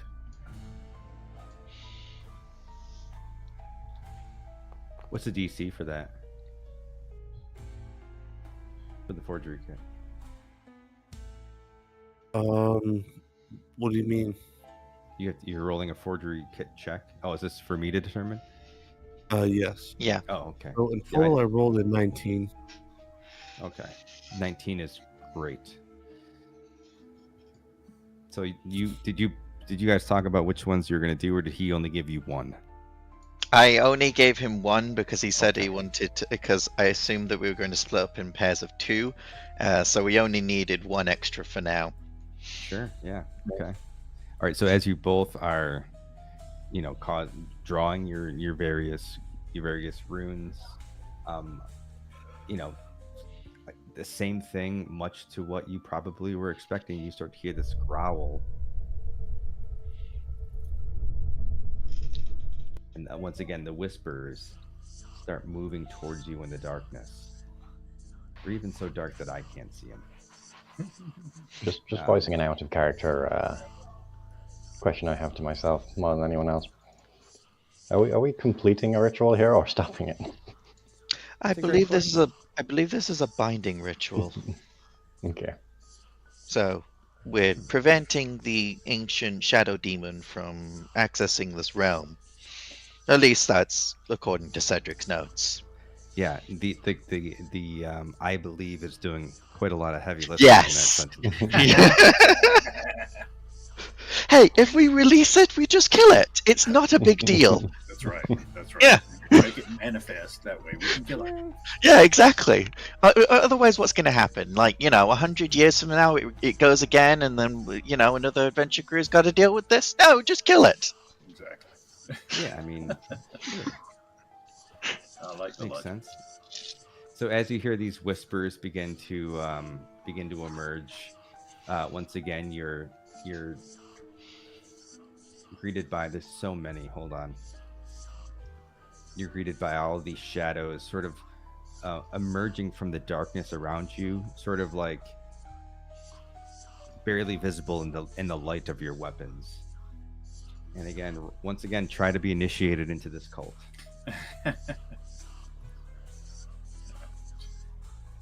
There's no. Okay. Oh, come on, my initiative rolls are terrible this session. How you can just select whole groups of shadow demons and then not shadow demons and then roll them all together. So easy. Look at all those dice. Oh, you guys don't see them on the screen.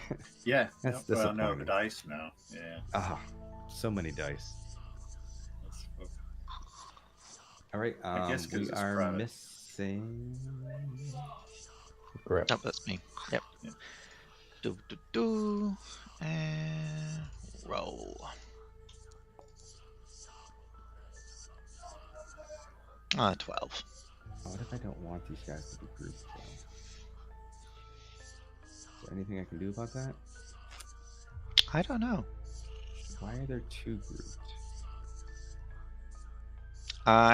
That's because they both rolled the exact same initiative. Oh, So, okay. because they both rolled 20s. Gotcha. I thought it was something I did. No, it's just because they technically go at the same time because they rolled the same initiative. All right, so as And then start combat. As these a lot of buttons to push. As these shadows begin to emerge, as you're writing these runes once again, etching them, inking them over the etchings that have been scratched out. Oscar sort of like kind of hears them coming. You all have been expecting it, right? And Oscar, you're first in the shoot. What do you want to do? All right, so I'm going to step up by Goldie and attack the shadow closest to him. Okay.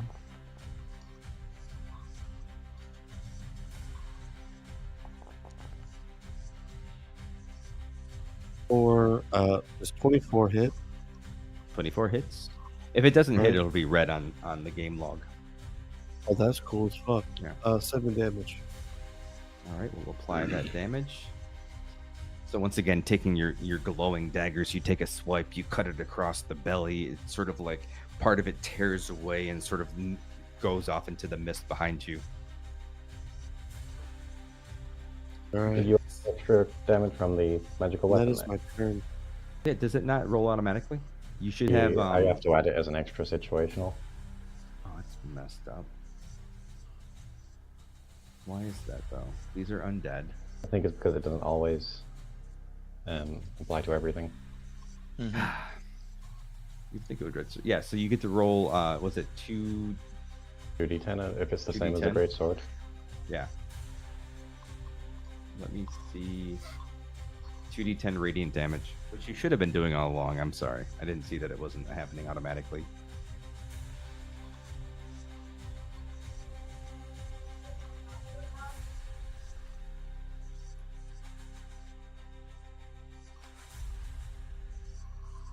Get that, Fargo? Sorry, what did you say? Roll 2d10 extra radiant damage because it's your daggers should have been dealing this. I thought it was happening automatically, and it just was unfortunate rolls. Well, I didn't know if they were necessarily undead because shadows can be apparitions as well. And these ones are listing as undead. Okay. I didn't know that because technically we're not supposed to know that unless we cover that. So I was Well, just your going off- weapons know that. Yeah. So Okay. Once again, that light is same thing. The light is doing that extra bit of damage. I- So you're starting to see that one that you just attacked. It's starting to kind of flicker in and out of existence once again. Gotcha.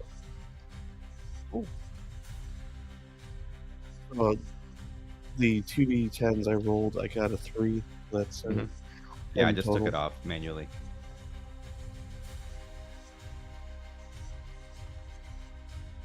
All right, is there anything else you want to do? No, I think that's my turn. Okay. All right, it's going to go down to the one that you just pissed off. He's going to target you and probably not do a Shadow Blade attack. Yeah, I'll just do a regular 100% liquid.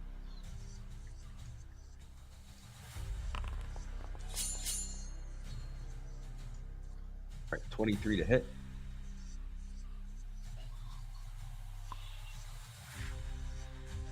Said how much?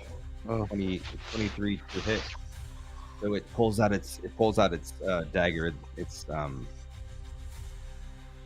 didn't do Shadow Blade, that's why. It pulls out its dagger and takes a swipe at you. And unlike the last one that phased through you, this one actually does make contact with you, slicing you across your chest, doing 4 slicing damage. Or piercing damage and slicing damage.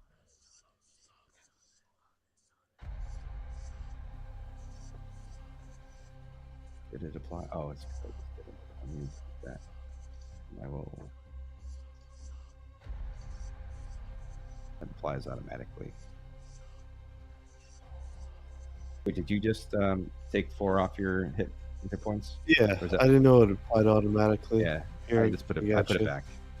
Oh, cool.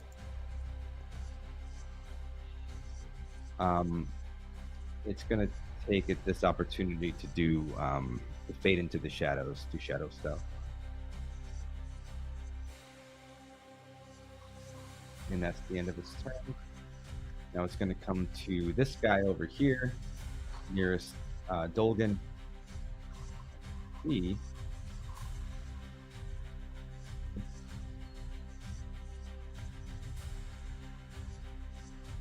can cast Shadow Blade, so he's going to pull out a Shadow Blade. See his hand light up with this long blade and take a swipe at you.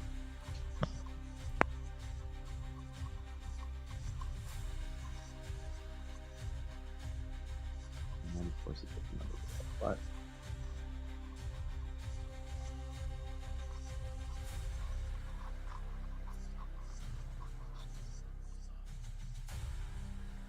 oh, you know what? I wonder, is it because that I have the wrong? Is it all about? Hold up. Let me try this one. I think I have it figured out. Okay. I'm going to cast spell. I have golden. I'm going to wield it. Does that do anything against Dolgan? There we go. So the Shadow Blade is against you. Okay, got it. Did it do the damage it's supposed to do?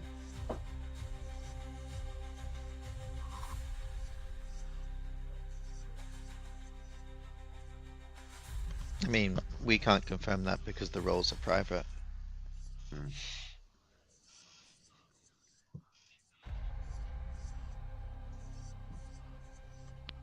Or did it just give you a Shadow Blade? Is is the thing I'm Yeah, wondering. He's concentrating on it, and he gave Dolgan a Shadow Blade. Dolgan's now dual wielding a Mace of Light and a Shadow Blade. But that's not right. How do we undo that? I can disable it on my side. Okay, I can do that. There you go. So it just has a Shadow Blade. We went Let's from keep No Man's rolling. Sky to Shadow of Mordor.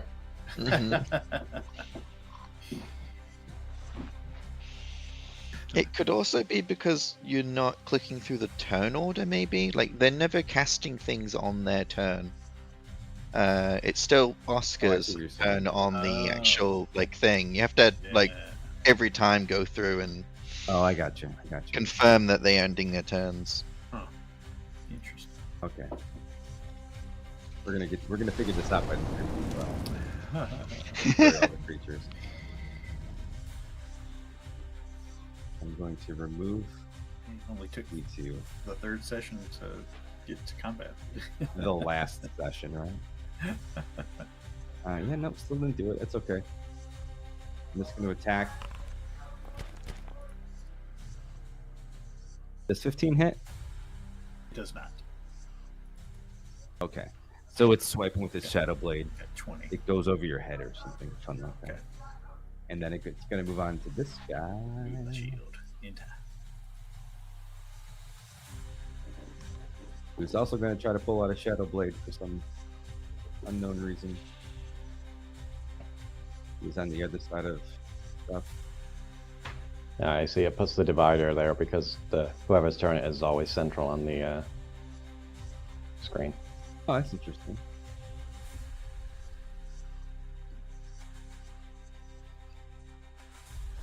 That makes sense. Did it cast it on its other thing entirely? I'm just gonna stop. We're just gonna pretend like it's doing Shadow Blade, alright? Theater of the Mind Shadow Blade. It just gave that guy 2 Shadow Blades. Alright, so as he approaches Evask, he's gonna make his attack. He's gonna take a swipe and it's gonna like dig into his frozen chest and not even like dent. This could be like I missed again. missed again. Yep.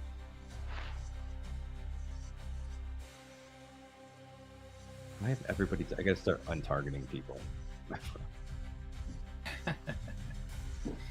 Okay. Moving on to another shadow. So many shadows. Uvask is just standing there saying, "Come on, hit me, hit me, hit me." Stop trying to hit me and hit me. So this one's gonna walk up and hearing you yell, "Hit me, hit me, hit me." He's not going to do it, is he? He's also going to swipe with a 12. Does 12 hit you? No. No. Okay. And not do a whole heck of a lot. But good news, it's Stolgan's turn. All right. Well, the Holy Avenger Warhammer seems to be doing a fairly good job, so I guess I'll target the one that targeted me. Yeah, I got to get him. He's got 2 Shadow Blades. Yeah, that's right.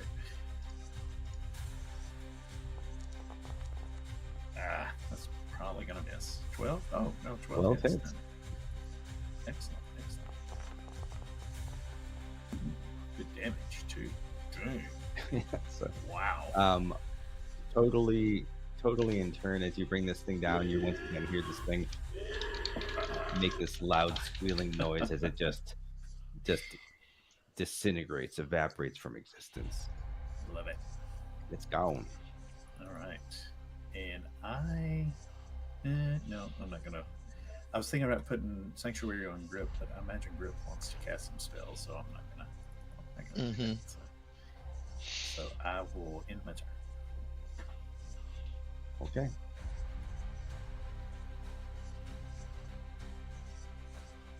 These things are so hell-bent on hitting Evask. And once again, pull out its Shadow Blade, and then I'm not going to even bother casting. And it rolls a...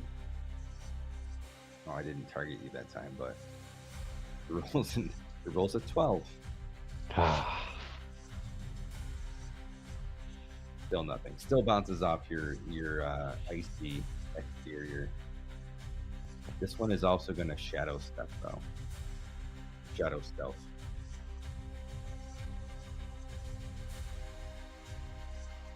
He just screams in its face, "Coward!" It's like, brings us to another shadow. So many shadows. What is this shadow? Yeah. This one's closest to Grip. He's going to pull out his Shadow Blade and give it the old college try once again.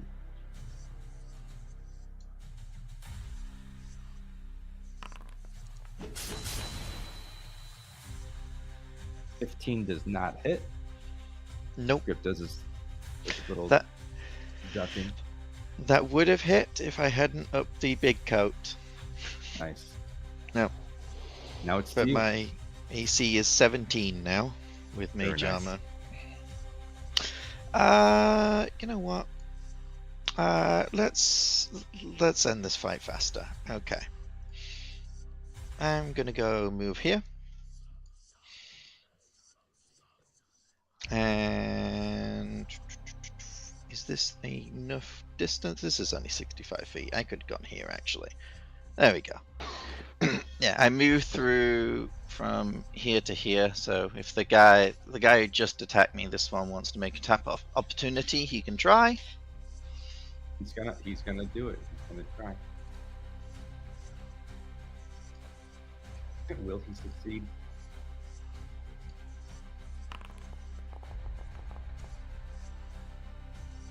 Yeah, he does with an 18.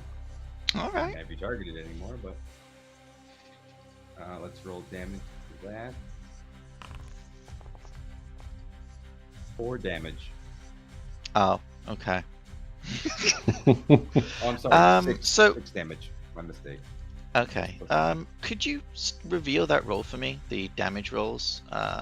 Mainly due to the fact that when it's private like this, I can't right-click the die and then just apply the damage to my character.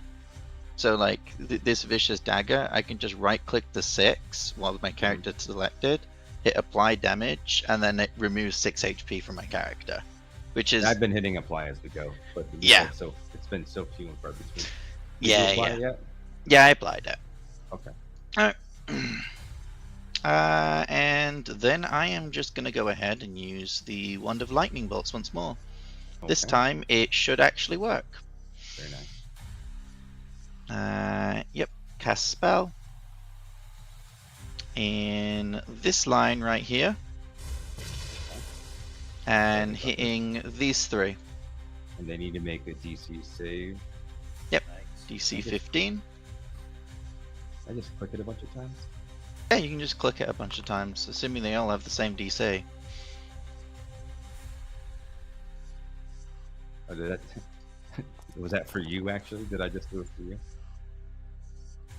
I mean, they're the one making the deck save, but yeah. I know it just added a bunch. So I'll roll for them separately because they're only +2. Okay. You're plus a hell of a lot more. Yeah. Okay. 7. Funny enough, 17 for that one. Next.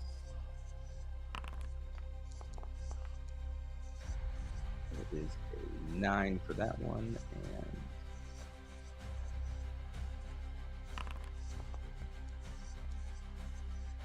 all right. So one of them, DC was 15. Yep, the this DC one? was 15. Yep. This one succeeded. Did they take half? Yep, they take half damage. Okay. And your damage roll was 24. So they 24, take okay. 12. all right. So the one closest to you, as you shoot your lightning bolt through it, you see it like just sort of like oscillate quickly, like as the lightning bolt goes through it. This one, the other two behind it take the full brunt of the lightning, and they're just instantly evaporated. You once again hear that loud shriek sound as they all the ones behind that main one, behind that first one, just evaporate into the ether. Awesome. And that'll be my turn. Sorry, there's significantly less enemies to hit you. Uva screams back, save some for the rest of us.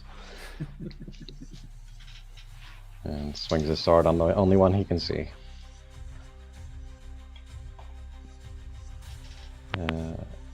Oh wait, I didn't target.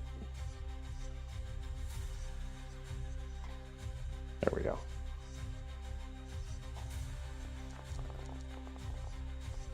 There we go, now we get animation. 16 to hit. It does.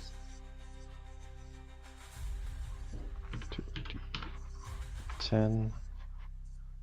Normal. And that's going to be 20 damage. Very nice. So as you bring your greatsword down, once again, this thing just sort of like recoils and evaporates into the ether. Just hold on. He just shouts out, "Where is the other one?" And not being able to do his second attack, I'll end my turn there. You need to do that. What am I doing? Ah! With that. I just pasted a sound file onto the. Didn't mean to. Oh well. So this guy's back.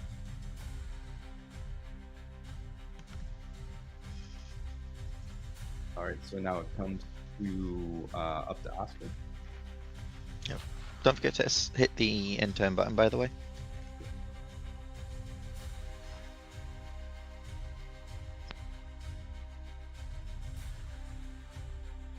Are you muted, Fargo? Yeah, sorry, I was just reading. All right, so I'm going to move over here. I can't really see that shadow from this distance, can I? Oh, the shadow Between- that's off in the distance. No, Yeah. this piece of rock that you can see a lot better than I can for some reason. It's probably given maybe half cover to it. It is a long piece. It is not very. It's not protruding out of the ground that far. It's kind of embedded in the ground a good way. All right, I'll make an attempt with my light crossbow to hit it. Okay.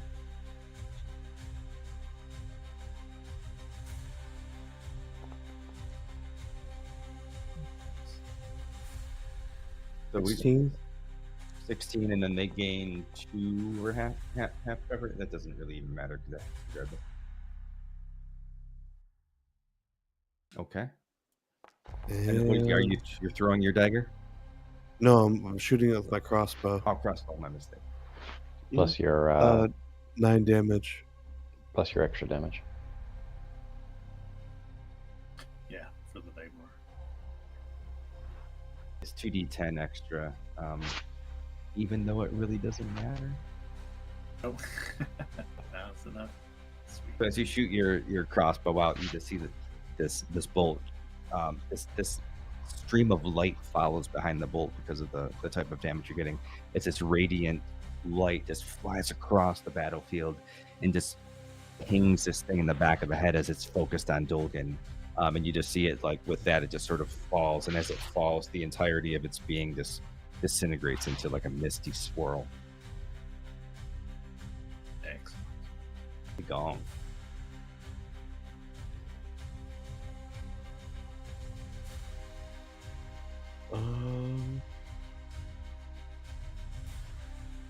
Yeah, that's my turn.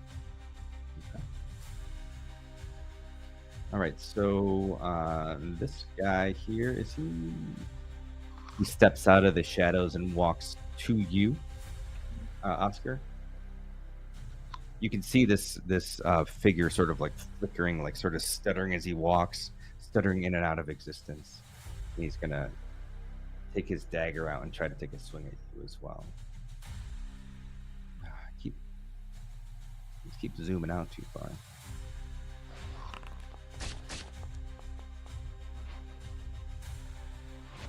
He takes his dagger out again. He swings, but you're too fast and you're low to the ground. He swings right over your head, maybe getting a little bit of the top of your curl of your hair as you duck below his blade.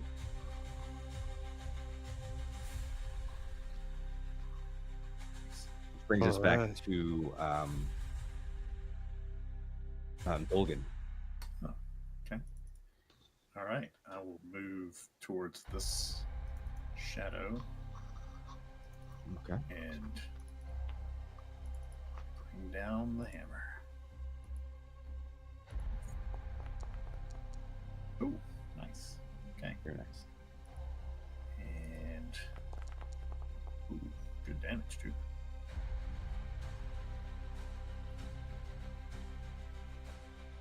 All right. So once again, my screen keeps like zooming out. Oh no. It's probably me and my mouse, but you bring down that hammer again.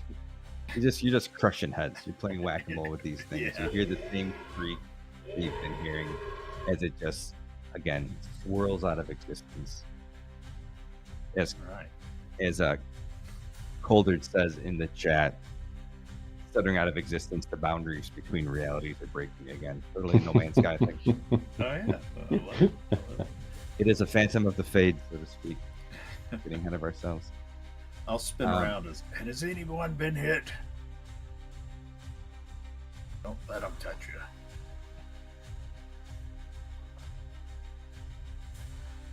I don't think anybody is. That's good. The only one that's been hit so far, I think, is Oh yeah, I think Oscar. Rip and Oscar. I think had taken damage. All right. And they're EFS doing just okay. wants to be hit. That's all. I know. Glutton for pain. Mm-hmm. Okay. If I don't see any others around, I will move next to Grip just in case one appears to try to strike me. So I will end my turn there.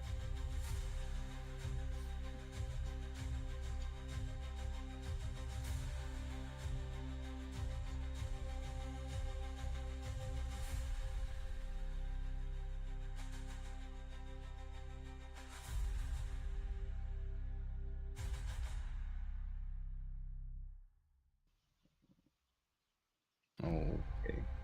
Did that end your turn? I'm sorry. Yeah. Yeah. Oh, sorry. Did you know? Yeah. Yeah. Yep. No, I was reading something. Oh.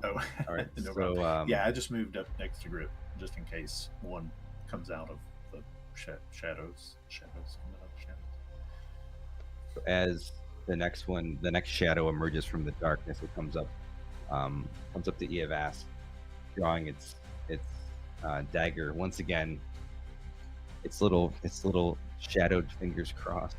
I don't think any of them had landed anything on. I think he's probably the most swung at person so far. 19. That hits. He pulls out his light dagger and he jams it into Eovask. And now I feel like you're going to tell me something. As the dagger goes through and hits the frost armor, it deals. You receive damage. Yes, but it also Wow. takes 5 cold damage in the effort. All right. So while it'll take 5 cold damage, you take 4 piercing, Okay. and it'll go ahead and take its 5. As it pulls it in there, you see the blade icicle start to form as it kind of the cold comes back to its hand, and it recoils, pulling its blade from your armor. Does it apply that automatically to me? It should. Hold on. There, I just applied it. Okay, yeah, I see it's gone down. Okay. Moving to grip. Hello. What fun you Well, want to take from? yeah, I will. I'm gonna move around the other side of the pillar and take aim at the one closest to what's it called, Oscar. Okay. Now All this one you should. I mean, you're pretty well shadowed, but it is standing right next to the brazier, so you should be able to see it pretty good. Yeah. As it's lurching up onto Oscar. Honestly, these things don't deserve anything bigger than a cantrip. I don't respect them enough to try. Oh, there you go. Natural one. That's Yeah. what you get for the disrespect. Yeah. You're absolutely disrespecting them. I like you pull out the wand of firebolts again, and as you pull it out, it like flicks out of your finger and like bounces off the ground, shooting firebolts over towards and just completely missing everybody, Mm-hmm. fumbling your firebolt. This isn't a wand, by the way. It's just Oh, I'm sorry. just spell casting. Yeah. Oh, Just normal. You throw a fireball from my hand. You know. in the in the army, when you're in basic training and you start throwing hand grenades, and if you lob one in the wrong direction or do a bad throw, they write CW on your helmet, which stands for chicken wing. So you chicken winged it, which I feel like is fitting for your character.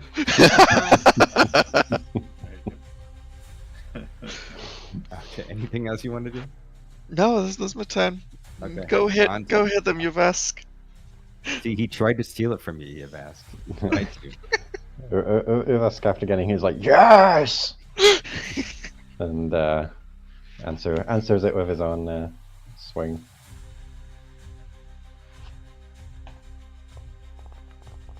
That's 12 to hit. 12 hits. Just Okay. barely.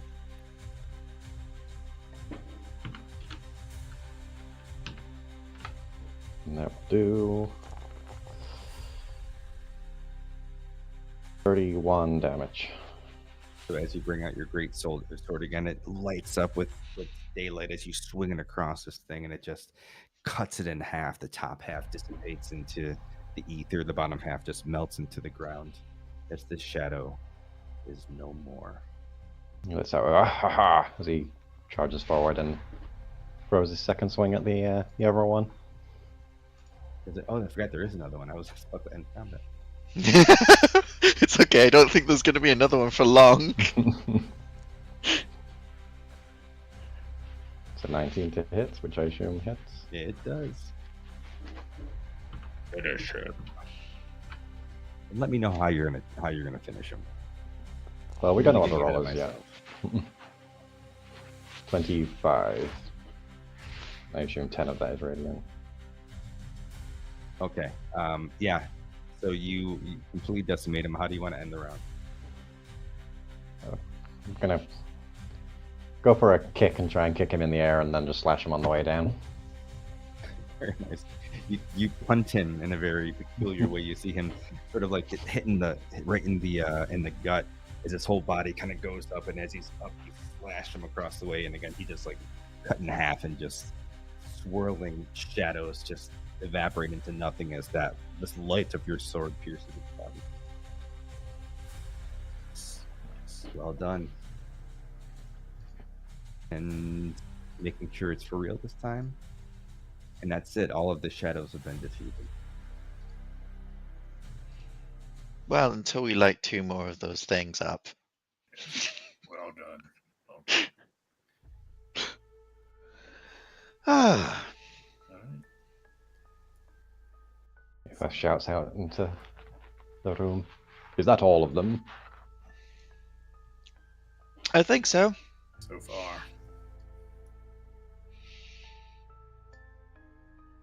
So as you are sort of surveying the room, looking for your next column, you sort of get this weird ethereal like, oh, help, Eve ask. Help me, help me, help me, help me, help me, help me, help me.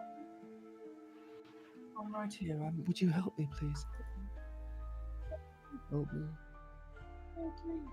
It's echoing through this chamber. You just hear the voice of Isolde Grey Whisper echoing everywhere. Raise my sword and start angling it in different directions as I hear it.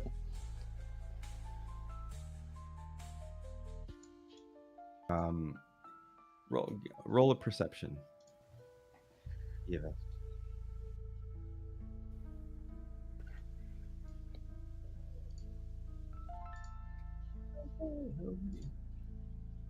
Perception is not my strong suit. It's not your strong, but I need help as well. That would be 11. And as you start to hear these echoes from around the chamber, you begin to get a sense of it in the direction of the portal. And you also hear, Evask, help. Evask, help me. Help. I am in need of your assistance, Evask. Ye- Don't convey this to the group, and I just walk straight over to the source of the sound. Which I'm assuming is this thing? Yeah, it's like coming from like somewhere in this vicinity. It's hard to really pinpoint. Hey, what are you doing? I thought we were heading to the other things. Like, I'm only noticing you the moment, like, Wisakard, you walk up towards the braziers at this point. Presuming that nothing else is happening, I'll just say, you don't hear it? No?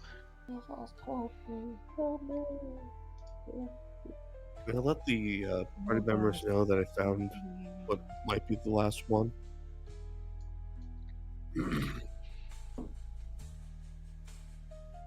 You hear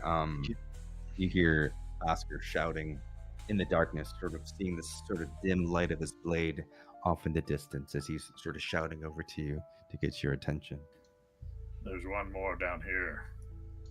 Yeah, there should be 2 more. Are you okay? You've asked? I'm just gonna stand there, listening. Right, well, the book said something about this, offered a little protection. I'm just gonna, like, march on up to him. And as Grip is speaking, you feel this very light touch on your cheek, on one side of your cheek, and the feeling is it's warm, as if there's somebody standing right in front of you. And as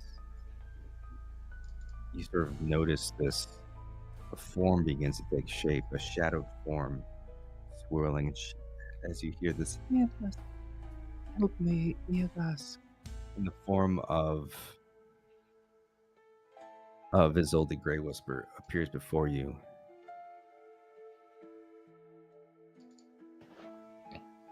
Yes, Evask, I need your help. Evask. You feel Do I- warmth on your other cheek. Do I see this as well? If you're standing there, you can totally see it. Yeah. You feel warmth on the other cheek, and you still hear this. Evask, help me. I am in need of your assistance, Evask. And the warmth on your other cheek materializes into Madame Verity as they both stand before you, looking bewildered, completely confused. And she's like, I don't understand. I was here 1 minute, and then I was gone, and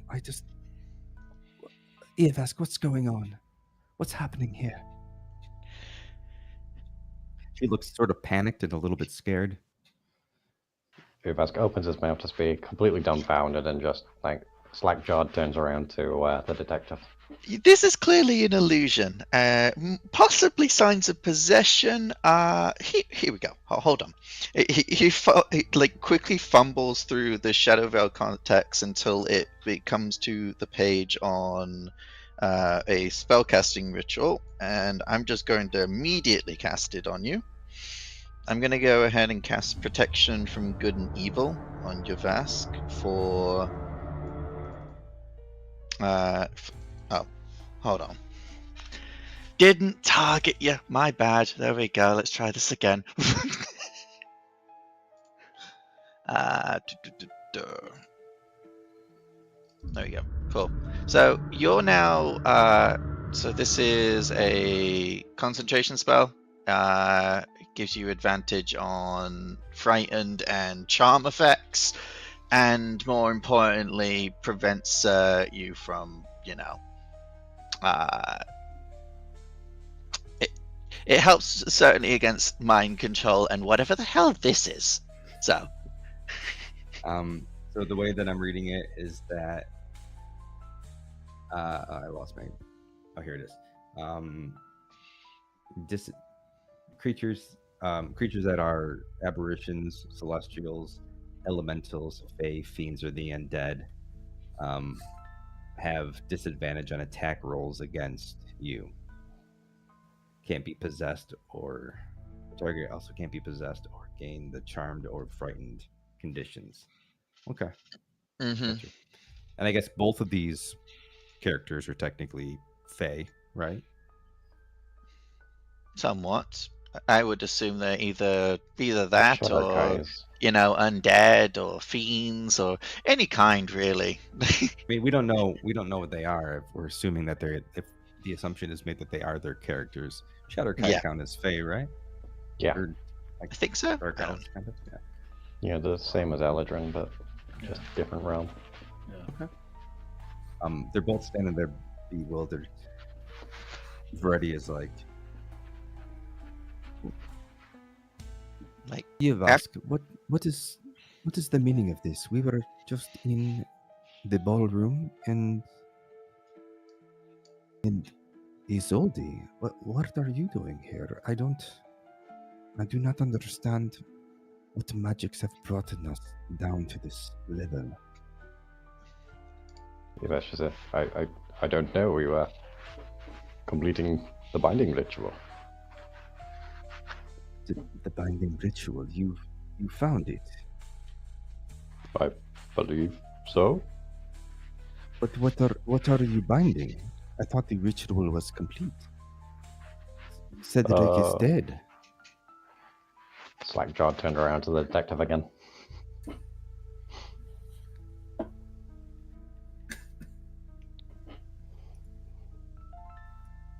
She's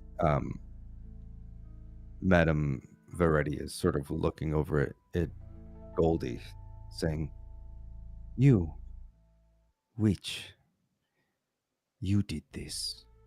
And Goldie's like, "Excuse me, I am not a witch. First off, I vaguely know the ancient arts. You, madam, are the only one here with any real magics. If anyone is responsible for this, it was you.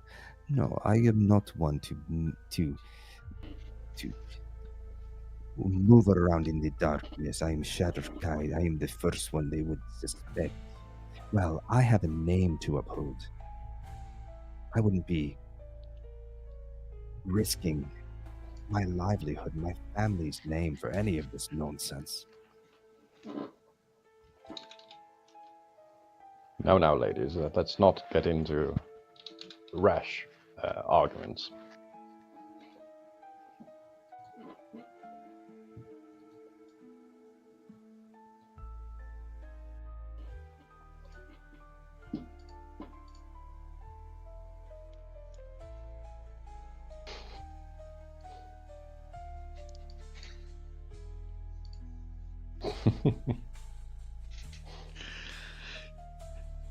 I'm gonna go complete that binding ritual now. You have fun with this. I will maintain the concentration required on this spell. Goodbye.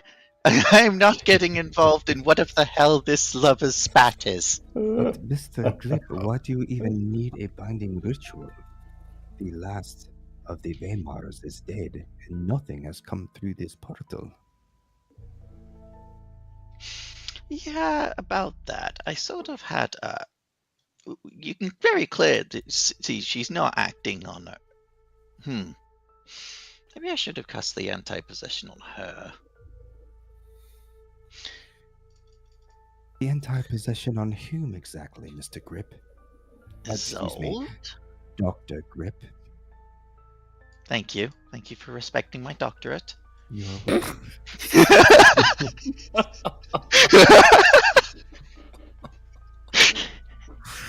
The name Dr. Grip.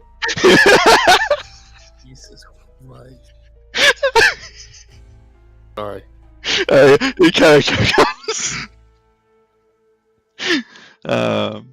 Coldard says, I wasn't here when Oscar was introduced, so I just picture Oscar the Grouch from here on out. Oscar and Olga are like dying in the background somewhere while we're having this conversation. I'm sure. In the darkness. Yeah. In the darkness. They both have 10-foot of dim light. I don't know. I'll hand them one. Hand them the pages, and they can get on with this. Well, they can see you in the distance because you're both standing next to these big purple braziers talking to Yeah. these two women. They're probably just as bewildered at seeing. Yeah. So each of these women is accusing each other of being the reason why they're there. Mm-hmm. And I forget who. I think it was Veretti asked you why do the binding ritual? Why even bother if Cedric is dead? There's no reason. Well, at this point, I'm not convinced that nothing has come out. The only strange thing happening here is a bunch of ghosts have shown up, and you two. Well, I do agree that is very strange. Why would it bring us here? I'm guessing one of you is required to reseal or as a sacrifice. The only way that it would be possible is if one of us was a Vaymar. Vaymar? Yes. I sort of had a theory about that.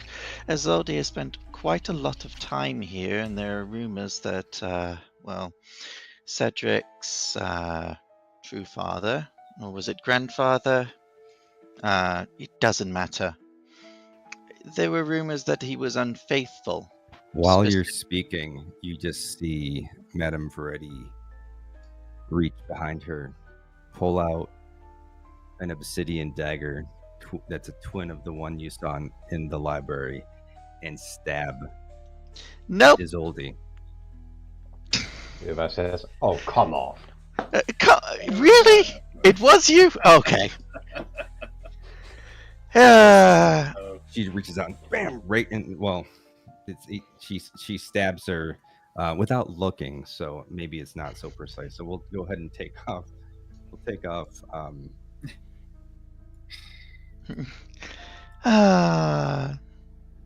As she falls to the foot of the ramp. She rolls. Dogan, Dogan, we need healing. Her blood is pooling at the bottom of this ramp. I'll run that direction. And while this happens, I don't think I could move far. Maybe there.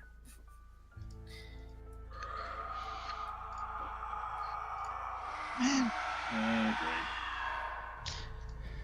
Ah, she was the What did one you person do? I ruled. Well, she was the one person I ruled out because it's too obvious. as the blood is pouring out of her, Madame Veretti begins to sort of walk back into the, not into the portal, but to the portal, facing you all, her back to the portal, her arms spread out, and she says, "Thank you, Dr. Grip. I wasn't entirely sure why my ritual did not work, but I had my suspicions. I brought her here with me to confirm it. Thank you. I could not have done this without you." And she Likewise, looks at Eovask and says, "Mr. Eovask, I do believe my life may be in danger." He says, so, oh, no, wait, why am I doing that accent? Yeah, fuck it, I'll say it in Sylvan. So how about that dance now? Later, darling. After, perhaps. can we roll initiative at this point, or like try to prevent Azalde from dying on the floor? You can do. I mean, nobody has attacked yet. Yeah, no, I'm getting ready for combat at this point. Let's let's go take with- an action. Has it been less than a minute? My intention is to attack here. I'm just gonna throw that out there. Your intention is to attack her. Mm-hmm. I think she's fully aware. When you told her before to let you know if somebody was coming to her to hurt her, and she told you that you would be the first to know, she fully expected it to be you because she's got the sight. If anyone else wants to do anything before I attack, now would be the time. Mm-hmm. Well, I don't have any healing spells or anything that can heal, really, so... I do, but I don't know if I want to spoil the narrative of it. I've got something that can bring a creature back to life within a minute. When she's not dead yet. She's just bleeding dead on the yet. floor right now. Okay, She just- Okay, I got a new plan. I'm gonna crouch before attacking, and I'm gonna cast the cantrip Spare the Dying. Okay. What does that do? Can you put it in the chat? Yeah, just trying to find it. I'm sure I took it.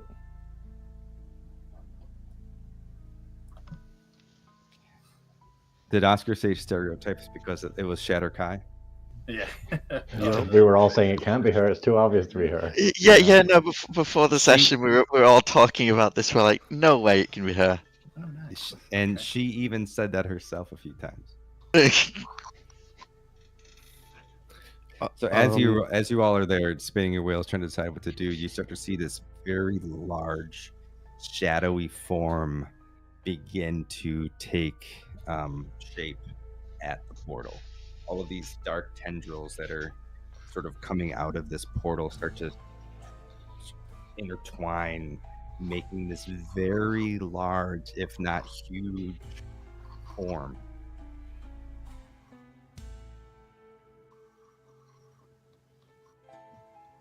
Does anyone want to take an action before we go? Yes, can I Is he roll doing the- into stealth? Or take a hide action? Sure. I am The going, dying just in case he does- disappears hold on. again. Yeah, does Spare the Dying work? If it does, then I won't use mine. I mean, Spare the Dying just prevents them from Okay. dying if they're at 0 HP. I don't know how much health she actually has. From that I stat. gave her one, but it's all the same. Okay. It does stabilize her, though, so that's good. Okay. And you're in the Uh, darkness anyway, so that's successful. I'm going to go ahead and before she disappears, presumably again, and if she does, I'm going to go ahead and cast a Mind Spike at her, which is a. You know, if I put her into combat beforehand, it puts her up there. I should make note of that. Yeah. Like drop concentration the other one and just like this is just in case she disappears because it while I'm maintaining concentration of the person hit with the mind spike what's it called, I know where they are at all times. All right, so I have to roll a save and then take damage? Yeah, it's a wisdom saving throw and then I'll just roll some damage. Okay, so DC is 16. She is gonna roll.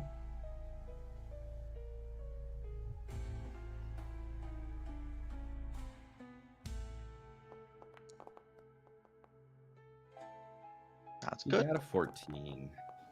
All right, awesome.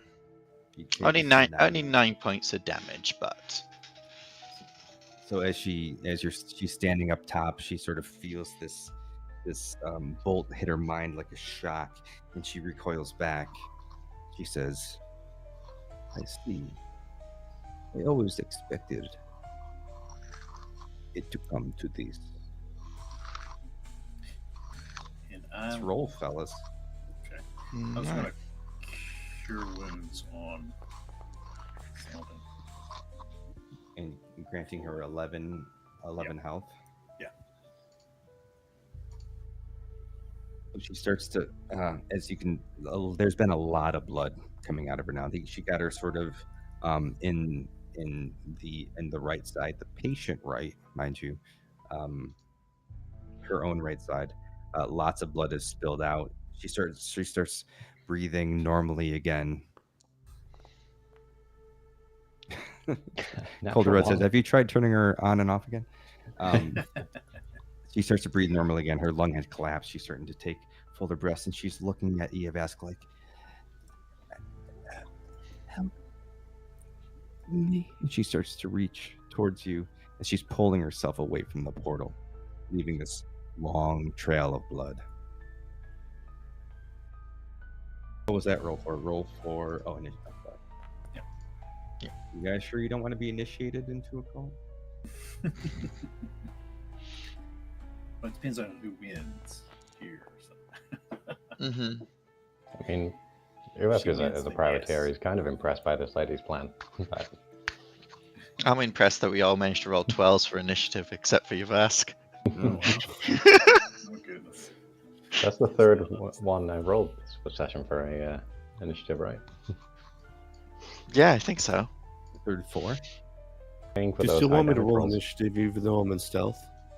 How does it typically work for something like that? Do you usually wait until you're known to roll initiative? You still roll initiative. It's just you're coming out of stealth, so you'd get sneak attack bonuses and stuff like that.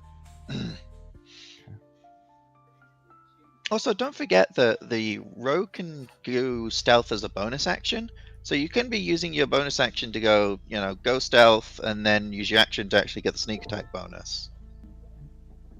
Right, I was looking at that, and the tactics, so I can help you guys hit a creature that is within 30 feet of us. Oh, Cool. All right. But yeah. So Oscar, you're in stealth. You are at top of turn order. All right. 5 to 10. So I'm going to move a little bit closer, and I will ready an action. If she comes closer to grip, I will fire a shot with my crossbow. If she comes closer to grip, you'll fire at her with your crossbow. Okay. Within 5 feet of grip. okay. Okay. All right, that's my turn. All right. Moving on down to Dil. Oh, let me hit begin combat. That'll be helpful. Gotcha. Grip didn't tell me this time, so I didn't do it. Yeah. Sorry, And then I forgot to remind you this time. Yeah.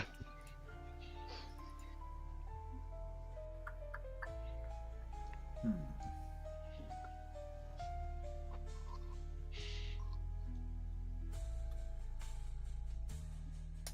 Let's see. You know, even though she got stabbed as a card, I feel very validated about the theory. You know, I was trying not to make any faces when you said That's Start of the session by guessing the twist. That's how you know it's a Great good session, twist. everybody. Let me ask you this. Are you sure that you guessed it correctly?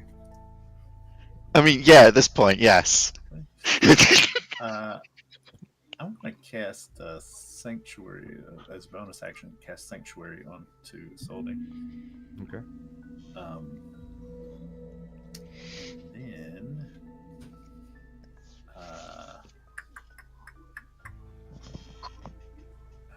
I'm going to have my. Well, I'll still have my Warhammer out. Can I I'll put just- Isolde in the combat role into the even though she Yeah, can't you do can. that? Totally Okay. gonna do that. Perfect. She was absolutely right on brand for her.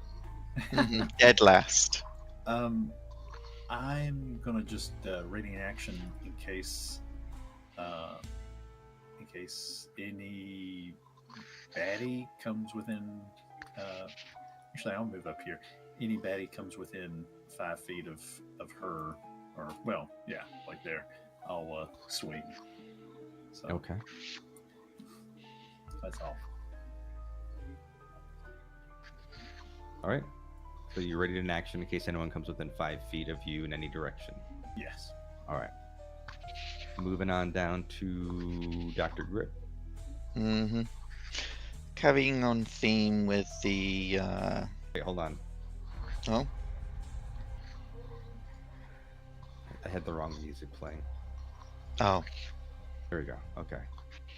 oh, wonderful.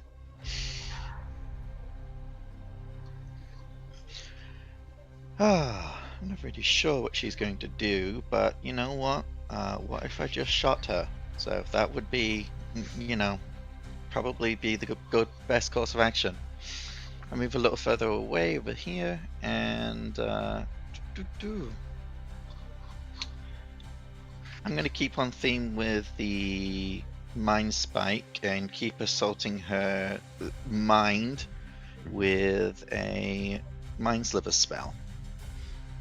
Okay. This is an intelligence saving throw. All right. Let's do that.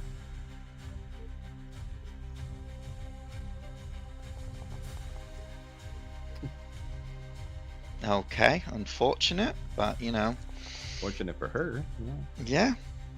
yeah. She Alright. takes 7 points of psychic damage as She's holding her head and she says, I can feel you in there, Miss Dr. Grip. She Mhm. sort of holds her head and looks back up at you. Oops, sorry.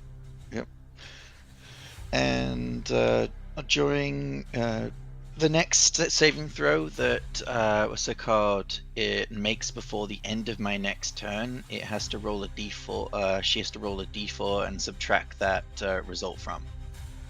So basically, before the end reverse of your next reverse turn- end of next turn. Yeah, Okay, So- she's got to take 4 off of her next saving throw. for any- Yeah. Got Yeah. it. roll You might one need to d4. remind me of that, but okay. Yeah, it's basically just reverse guidance. Okay. But alright, and that will be my turn. Now let's see what you got. All right, so she just sort of says to you all, I don't understand the hostility. She was a Weimar, holding Nixarath in place. It is unnatural what they did. She didn't even know what her name was and has been wasting it needlessly. But it is what it is. So she takes her hand, starts focusing energies as this swirling purple ball of chaotic energy just forms when she casts Chaos Bolt at Eobask. She kind of feels as the biggest physical threat at this point. You can see as she does this, a tear slowly rolls down her eye. I don't know why though. And she launches this bolt at you, which even in your frosty form, you're able to dodge.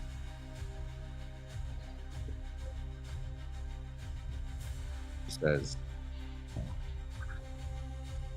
"Do I need to be worried?"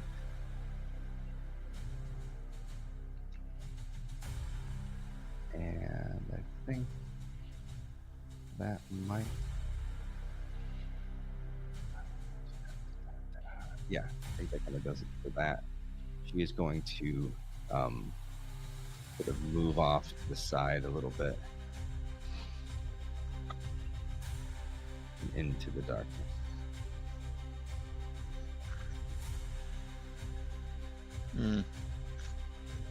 I don't need to be able to see you to shoot you. You're still affected by Mind Spike, by the way.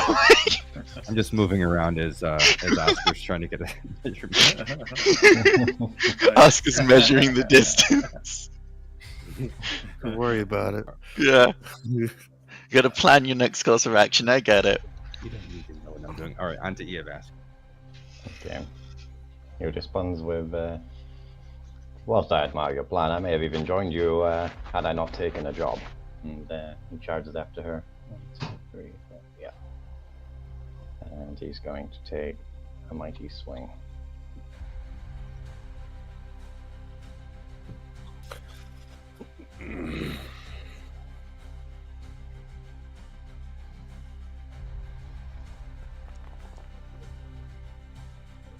That's a 18 to hit. 18 hit.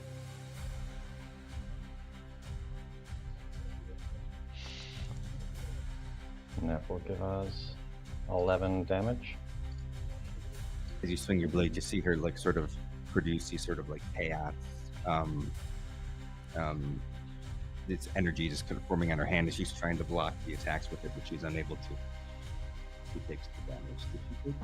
Did it do it to her? No, it didn't. Seizes the opportunity and does the whole thing again. And that's a 19 to hit. 19 hits.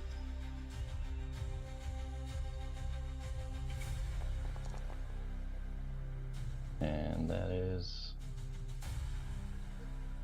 another 13 slashing damage. Another 13 damage. Slide. You can see that she's sort of worse for the wear as you see blood kind of coming off of the forehead, dripping down her face, blood across her stomach as she's sort of holding herself. And she says, "You know, it's too bad." And she sort of reaches up, try to start to touch you. At the end of your, That's the end of my turn. It's Isolde's turn. So Isolde tries to start pulling herself away, but she grabs onto the bottom of your robes, Dolgan, and says,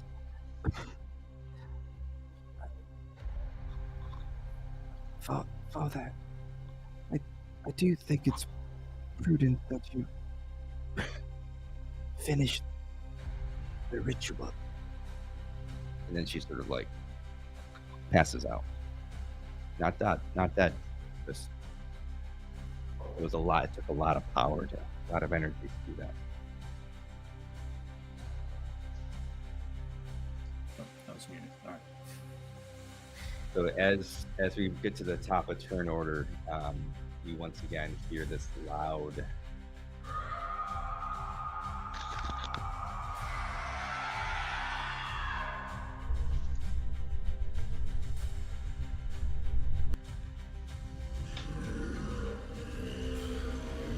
this shadowy form has now taken complete shape and this seems to be standing at the top of the portal, ready to emerge.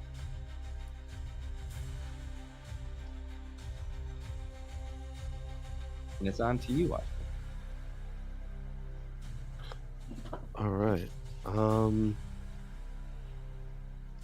Remind me what your ready to action was. Or you're waiting for to attack Rip. I was right? Or waiting no, for to go come closer to Grip, but Closer to that Grip. did not work. Yeah. So what I will do instead is coming action. So I'll use a turn like a bonus action to dash. Okay. 15, 20, 25, 30, 35, 40, 45, 60. Correct. Oh, that's 50. Here we go. Oh, shit. What happened? I just clicked off the fucking battle page. Oh, here Oh, we you go. accidentally closed the tab, or Yeah.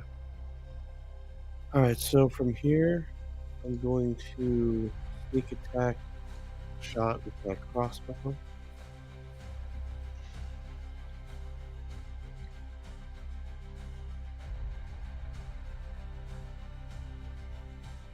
Okay.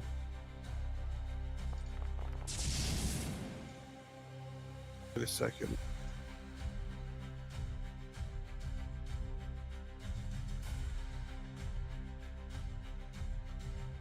You still have to roll the hit though, or is it just straight up? you still have to roll to It hit. is, okay. I'm pretty sure that does hits it. though. Pretty sure that does it. And does 22 hit? 22 hits, yes. Alright.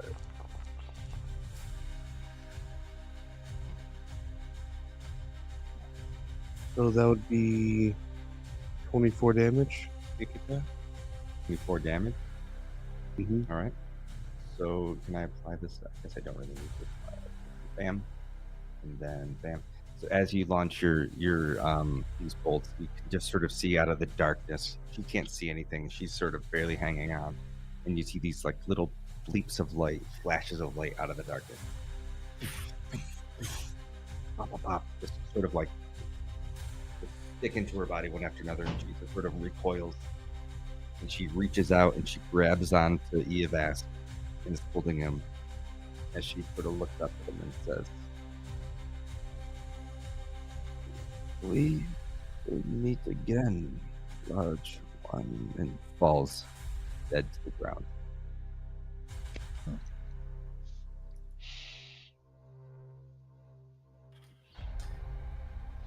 Is Salty, she, I guess, a little light enough I could just kind of pick her up?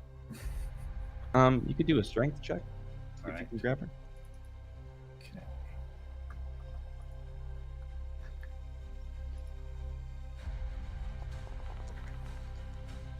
Okay. Not great. She's been eating a few too many burgers. She doesn't look at that. It's that dead weight, right? It's that That's right. That's right. picking up the dead weight. You're Okay. struggling to try to get her up over your shoulder.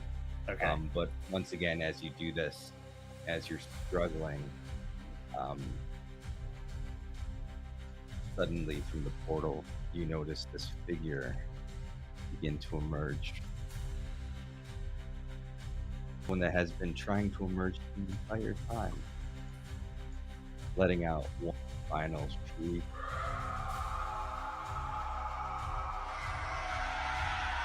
What you can see to be this not quite corporeal form of a dragon emerging.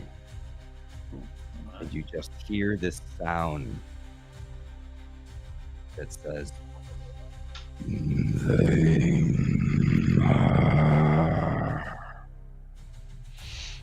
as it appears through the portal.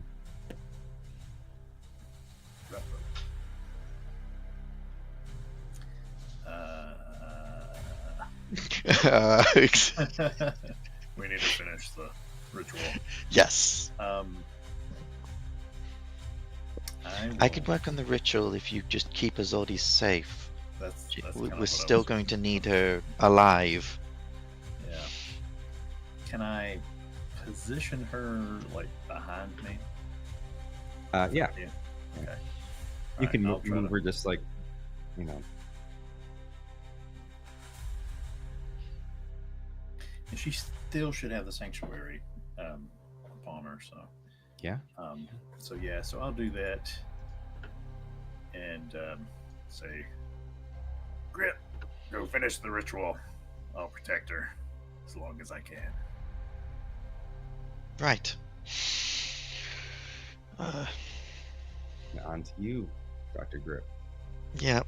All right. So there's a rock in the way. Let's ignore that.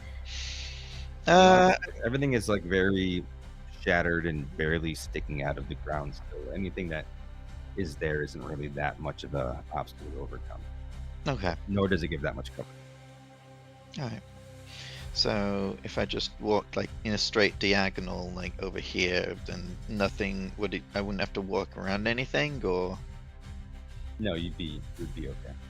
Okay. Especially in that productive. Awesome. So I'd run over to where one of the things was called out earlier. Right. Symbol. And he'll start flipping through the Shadow Veil Codex, looking for the next symbol. I am also going to break concentration on Mind Spike because the target is dead. So. One spiked mind right there. Yeah.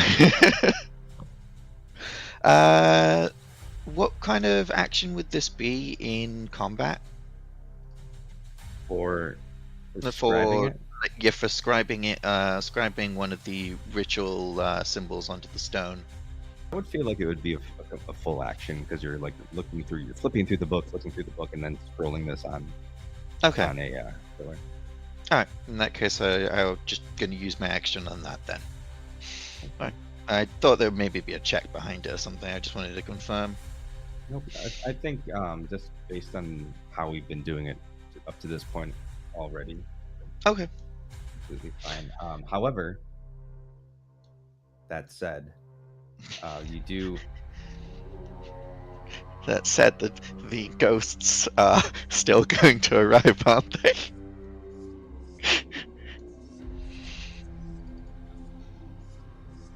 Yep.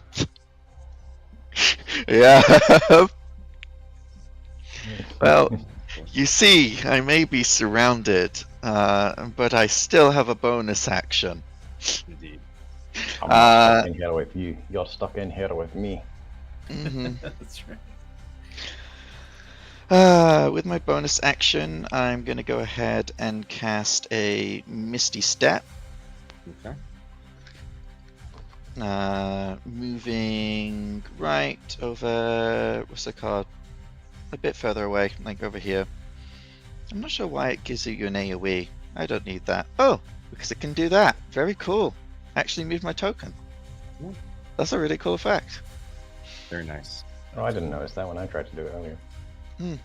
That might be because it's a feature, not a spell. So it's run differently. Get to click the area effect button or something like that. Maybe. Yeah. All right. Anyway. Great. So Grip got one of you. So as this starts to happen, you start to notice these pillars are getting a little bit brighter and a little bit brighter, and you start to see this sort of like blue line start to connect them, and then connect to the portal that this dragon-like figure is standing at. So, does that complete your turn? Yep, that was my action, move, and bonus action. All Good right, turn. let's see what this 9 intelligence can do. It's your turn. Okay. We're going to start the turn by using the Cloud's Jaunt, which is similar to a Misty Step. Okay. And lost my sheet. There it is.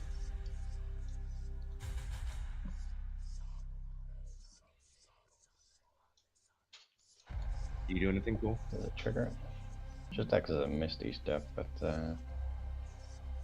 no, that doesn't seem. I was hoping it would do the same thing that Grips did. When you click on it, do you get an option to cast it? Like another window comes up that says cast? No. Let me try it from the actual sheet instead of the bar. Features.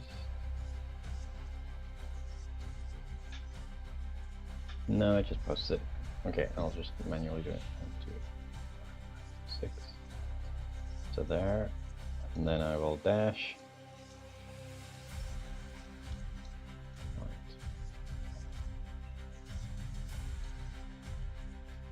2, 3.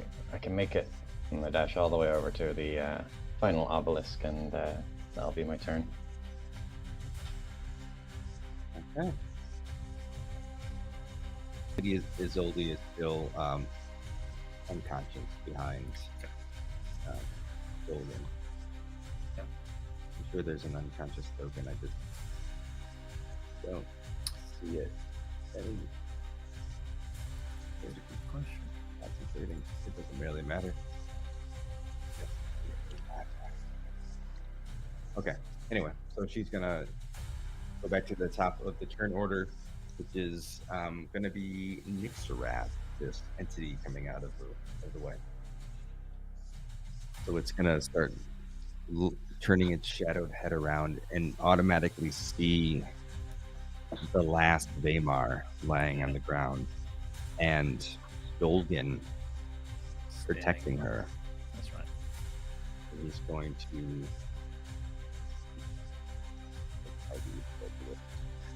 Whenever I click on your token, things get so much brighter for me as well.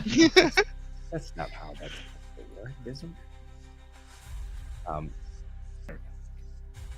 He's going to cast Shadow Breath.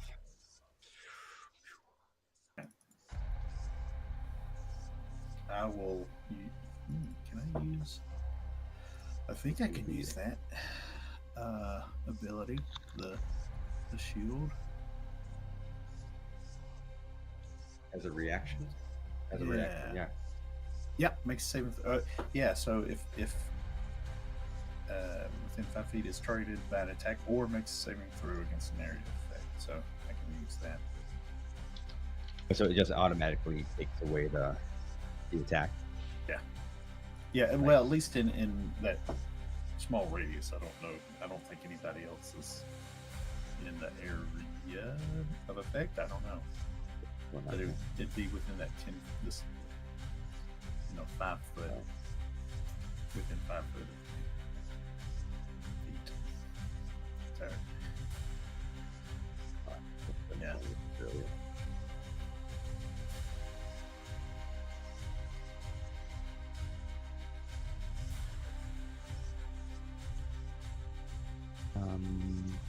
All right, it's still going to do it. Sorry, it's not working for me at the moment. Okay. Give me 1 second.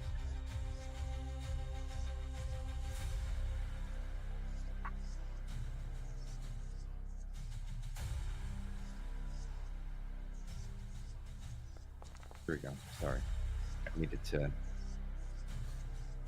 All right, there we go. Now it's working. Oh, return. Oh, Must have been while I was testing. Ooh, that's a big old cone too. You gonna let me turn it? Come on. There we go.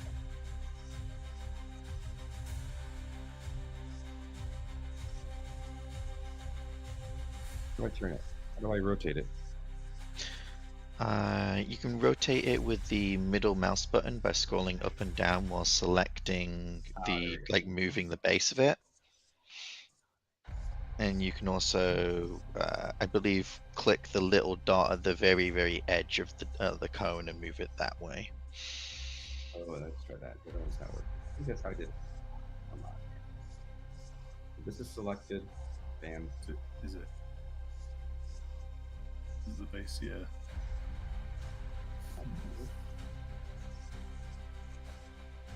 Oh my goodness. Let me just do a new phone. Yeah. Is it under the token? Oh, shift scroll. It says if you hover over to rotate. Ah, There. there. Oh, I have to be in just in the right spot. No one else is in there, right? Just No. Yeah, you and the he's soldier. just and you out. have your Yeah. So, remind me, what does Sanctuary do again? Because I know you use the shield on this as well. So she's Yeah, like, she's oh, she's really protected. She Yeah, is, yeah. That's so. Sanctuary doesn't protect against area of effects, just targeted. They would have to Hmm. roll a wisdom save to see if they could actually target her. But this shield actually, since it emanates, it protects against even area of effect. Cool. Right, so you would have had to do a DC 16 dex save, but neither of you do because of this your shield, right? Right. All right. I just wanted to see how much damage you would have maybe had to Sure. worry about. A lot. I didn't Yeah. do it right. That would have Didn't hurt. apply? Decent here. amount of damage. That would have hurt. So 0. All right. Yeah. You're still in sleep. So yeah, I'm just kind of, I've got the shield bubble, which means I can't attack either. But hey, that's all right. Your shield bubble is for 5 feet, right? Yeah. Okay. Yeah. So yep, exactly. Okay. So it's enough to cover her and I. So All right. yeah. Hold up.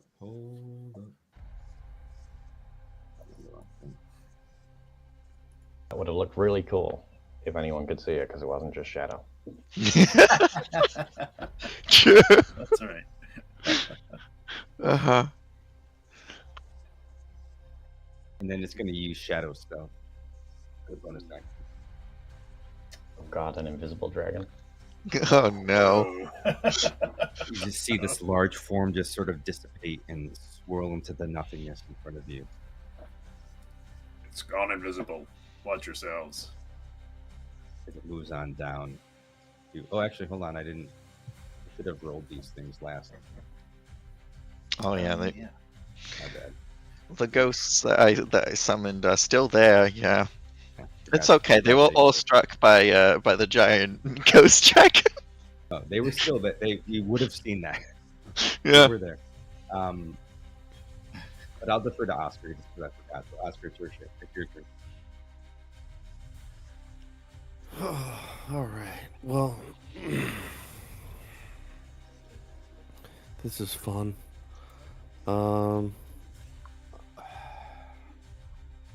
Fuck. I'll do bonus action or cutting action to hide. And then for my action, I'll ready one for whenever the bigger ghost shows up. No offense to the main ghost. No worries. Yeah. I'll shoot him with my crossbow again. Okay. Ready in action to keep the large dragon if it ever shows up.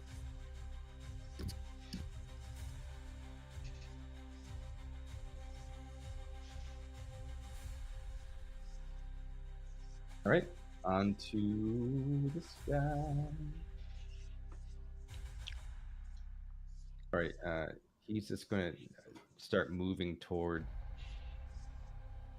you all. Let's see, what's this?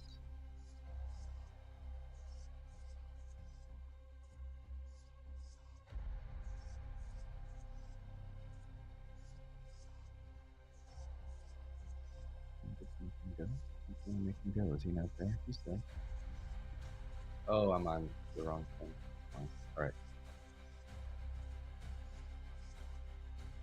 He's going to get right next to Rip and make it back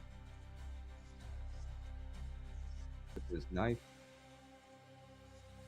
How many dagger attacks did you miss in one session? That does not hit. So Does not. None of them do. nope. Okay. And it's going to also shadow stuff this bonus